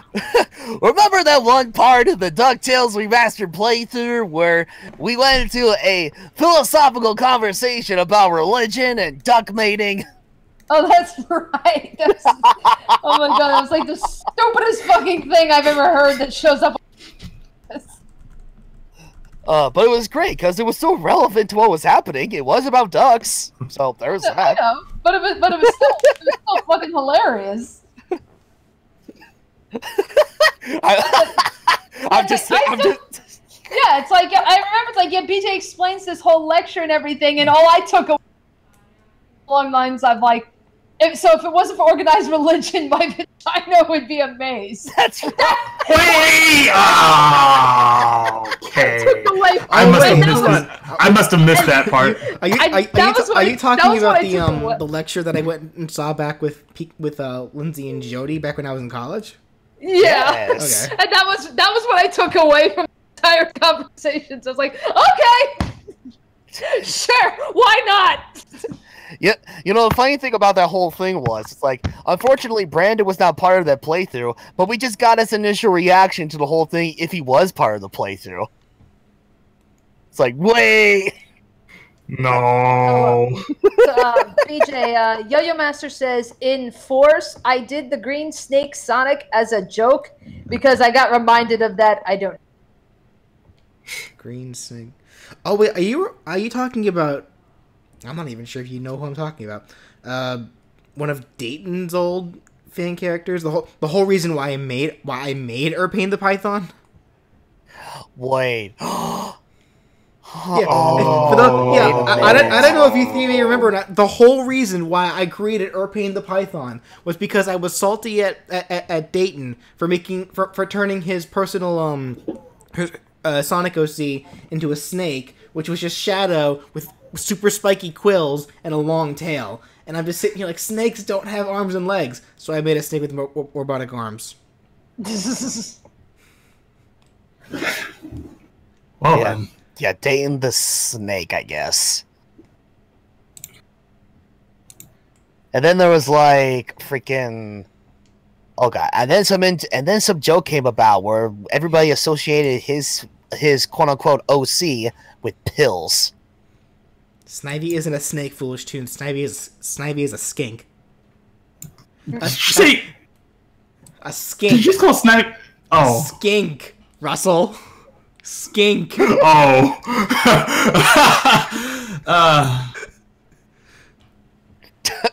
Rebel. And then there was Infinite. Any snake that has arms and legs is not a snake. It is a skink. Oh. Disregard what I was about to say.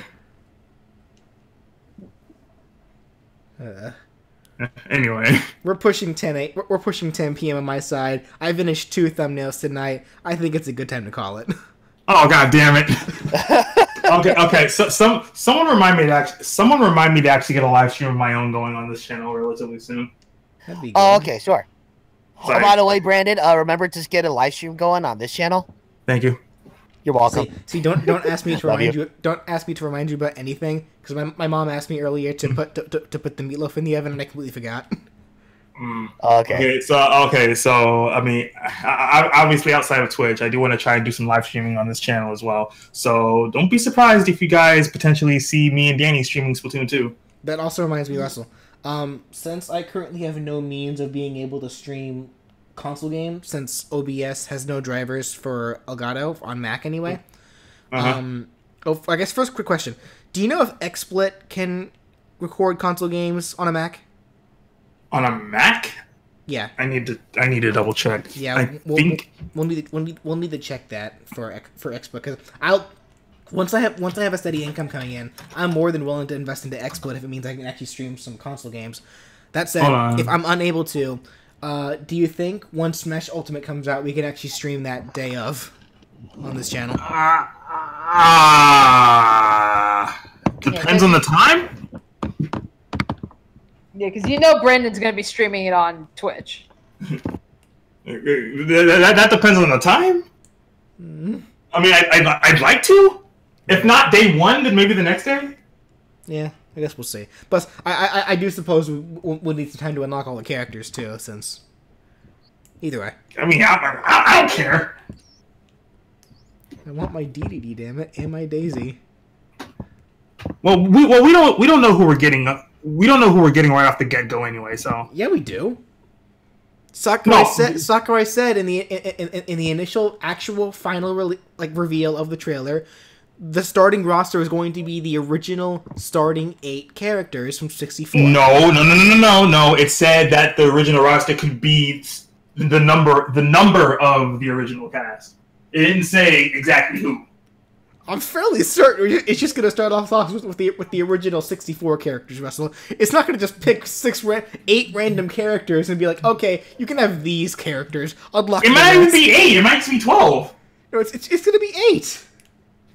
Otherwise, the way that they go about unlocking the characters is going to have to be something grandiose instead of just constantly playing the game. He said it's going to be streamlined, so it's going to be fun no matter what we do. So I mean, no, I get that, but I'm just saying. I mean, it's like, what else are they gonna what else are they gonna do besides have us go through classic mode or play online? Because we don't even know if they're gonna be bringing For Fun and For Glory back. I'm sure there'll be plenty of stuff. That could be completely labeled differently this time around. Remember back in the days of Melee, where they were unlocking each of the characters there were really cool. And we had adventure mode in Melee. We didn't get that in Smash for Wii U or 3DS. Yeah, but Smash 4 and 3DS had 5 characters you need to unlock, and that was it.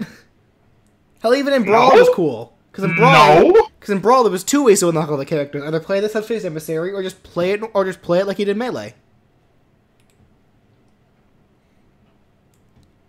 And yes, Smash 4 only had 4 or 5 characters that you needed to unlock. That doesn't sound right. I will look that shit up right now. Hold on. I will look that up. And I have it on stream so everyone will see. How many characters... Octoling for Echo. At this point, Yo-Yo Master, Octoling would probably just be better as an alternate costume. It would be nice, but they've already confirmed that it's just 8 different colored Inklings. Well, which is fine, I guess, because they're... Actually, I did notice some Splatoon 2 references in the trailer. There needs to be more. I know there needs to be more, but I mean, I'm just saying it's understandable that they're harboring back to what started the whole Splatoon craze in the first place, and that was the first IP, Splatoon 1. It's understandable. I know, but still. Still. I want my Pearl. Doggone it. Okay. Oh god, you know what? Pearl's probably going to be a trophy. Oh, Pearl and Marina will definitely be trophies. Yeah. Okay. I'm trying to think. I mean, it'd be awesome if they were assist trophies, but they'll show up as regular trophies. Okay. And Pearl's assist trophy move is her killer whale from the from the Octoling. Yeah, the ultimate Woomy just nukes everybody. Okay, so in Smash 3DS you had to unlock 12 of the characters, in Smash Wii U you had to unlock 8 of them. That's okay, so definitely more than 5, like you were saying. Okay, I was exaggerating a little bit, but my point still stands. That's not a whole lot. You were still wrong. Out of what? Almost 60 characters? Fuck off. Okay. All right, hold on a second. All right, I need an opinion from the chat, but I need to find a way to pull this off. Hold on, give me a second. Yeah, Akuma's a little bit more drastically different compared to Ryu. Like, if Akuma was going to be in Smash, he'd have to be a completely separate character entirely. Oh, you know what? Actually, seeing this tweet right here actually does remind me. I know someone. I saw a question earlier that I completely forgot to answer because we were in the middle of a tangent. Someone asked me earlier, like, you know, like everyone knows that I loved Adeline and Star Allies. They wanted to know what I thought about Daroche and Dark Meta Knight. Daroche I like. Dark Meta Knight I think's cool, but Dark Meta Knight just seems way too technical for me. Dark Meta Knight is busted as hell. Adeline's busted as hell. You kidding? Okay, all right. Okay, Chad, I'm gonna post 2 links for you. I need you. I am torn between these 2 Venom T-shirt designs, and I need your help. Okay, so I got 2 links here: option A and option B. Which one do you like better? Type A, and for your answer, type A or B. Okay, yes. About that. Are you even a mod? Yeah, you are. Yeah. No, I'm still a mod. For the record, you don't have to worry about buying these shirts. Just look at the design.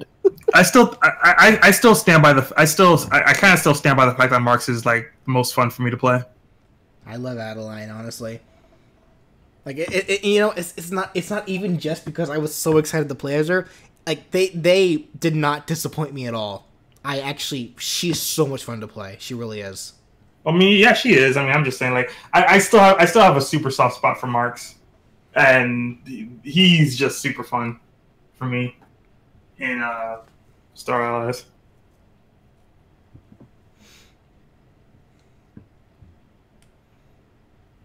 And soon we'll get the next patch of DLC, which is probably going to be the 3 generals. Well, no, it may end up being Magalore, Terenza, and Susie. Yeah, which was what I speculated. Yeah, and then probably after that, the 3 generals. It's either the 3 generals first, or who I also speculated to be Terenza, Susie, and Magalore.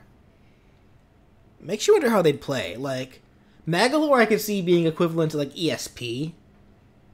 Like, Terenza I could see being equivalent to Spider.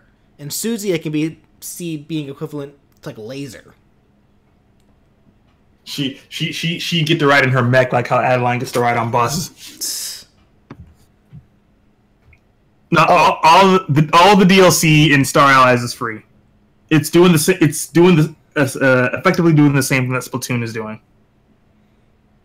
I mean, save for the Octo expansion, because you actually do have to pay for that, but it's still very much worth it. But all the other updates and like bonus weapons that you get in like Splatoon 2 and stuff, new maps and all that stuff, that's all free. Yeah, like literally, so, Star Allies follows the same concept. Like literally, everything is free. So long as you're connected to the internet and like you update the game, like you'll get it all. You'll get it all immediately once you set it all up. Like it'll just give it to you. By the way, Splatoon 2, fuck your bathtub. That weapon is disgusting. It is. It's like, what the fuck? That weapon is disgusting. Okay, looks like from all the answers I've got, everybody's leading over to B. Okay, cool. Thanks, guys. You guys rock. Love you.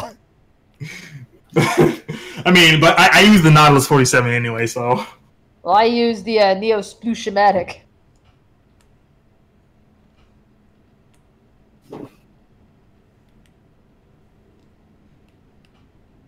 I use King DDD.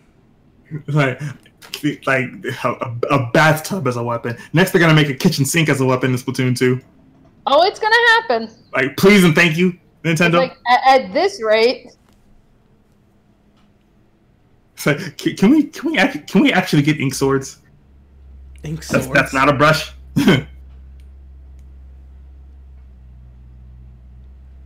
mean, that's less Isn't Splatoon supposed to be a fun, friendly sport for these teenagers to play? And they give us guns! And they give us guns! They're squirt guns, come on!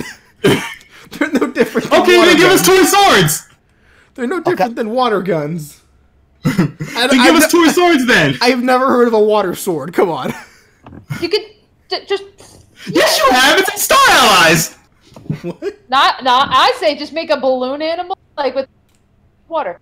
It's like, you heard of a water sword, it's in Star Allies! No, you know what weapon I don't even play the game. You know what weapon I really want to see? You know, you guys remember those noodles that you're supposed to ride on in pools? Like the hollow ones? You know how people all the time, fill them up with water and then blow into one side and let water squirt out the other? I want to see that kind of weapon in Splatoon. Oh, doggone it. Ink noodles. I can't decide which color I want. Should I go with black or navy? If you want to be a ninja, go navy. Wait. Ninjas wear dark blue. Right, I still need to get this. Oh, god damn it. Did I lag again? God. Ah. Yeah, you did. Alright. I think that'll about do it for tonight, folks. Like, I got 2 thumbnails done. We've been fucking, just goofing off like jackasses like What are your thoughts on the boss? What are your thoughts on the boss? Like, I mean, that's what people enjoy. It's like we're not all about work, and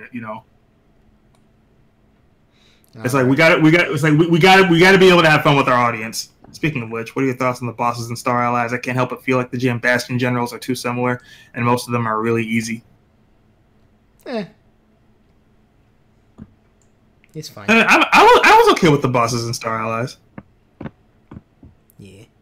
Alrighty. So with that all said, thank you all so much for watching and tuning in. We will definitely be doing another live stream where I make more thumbnails at a later point. We will see you all next time. Alrighty. Have a good night, everybody. Good night. Thanks for tuning. We'll see you all again very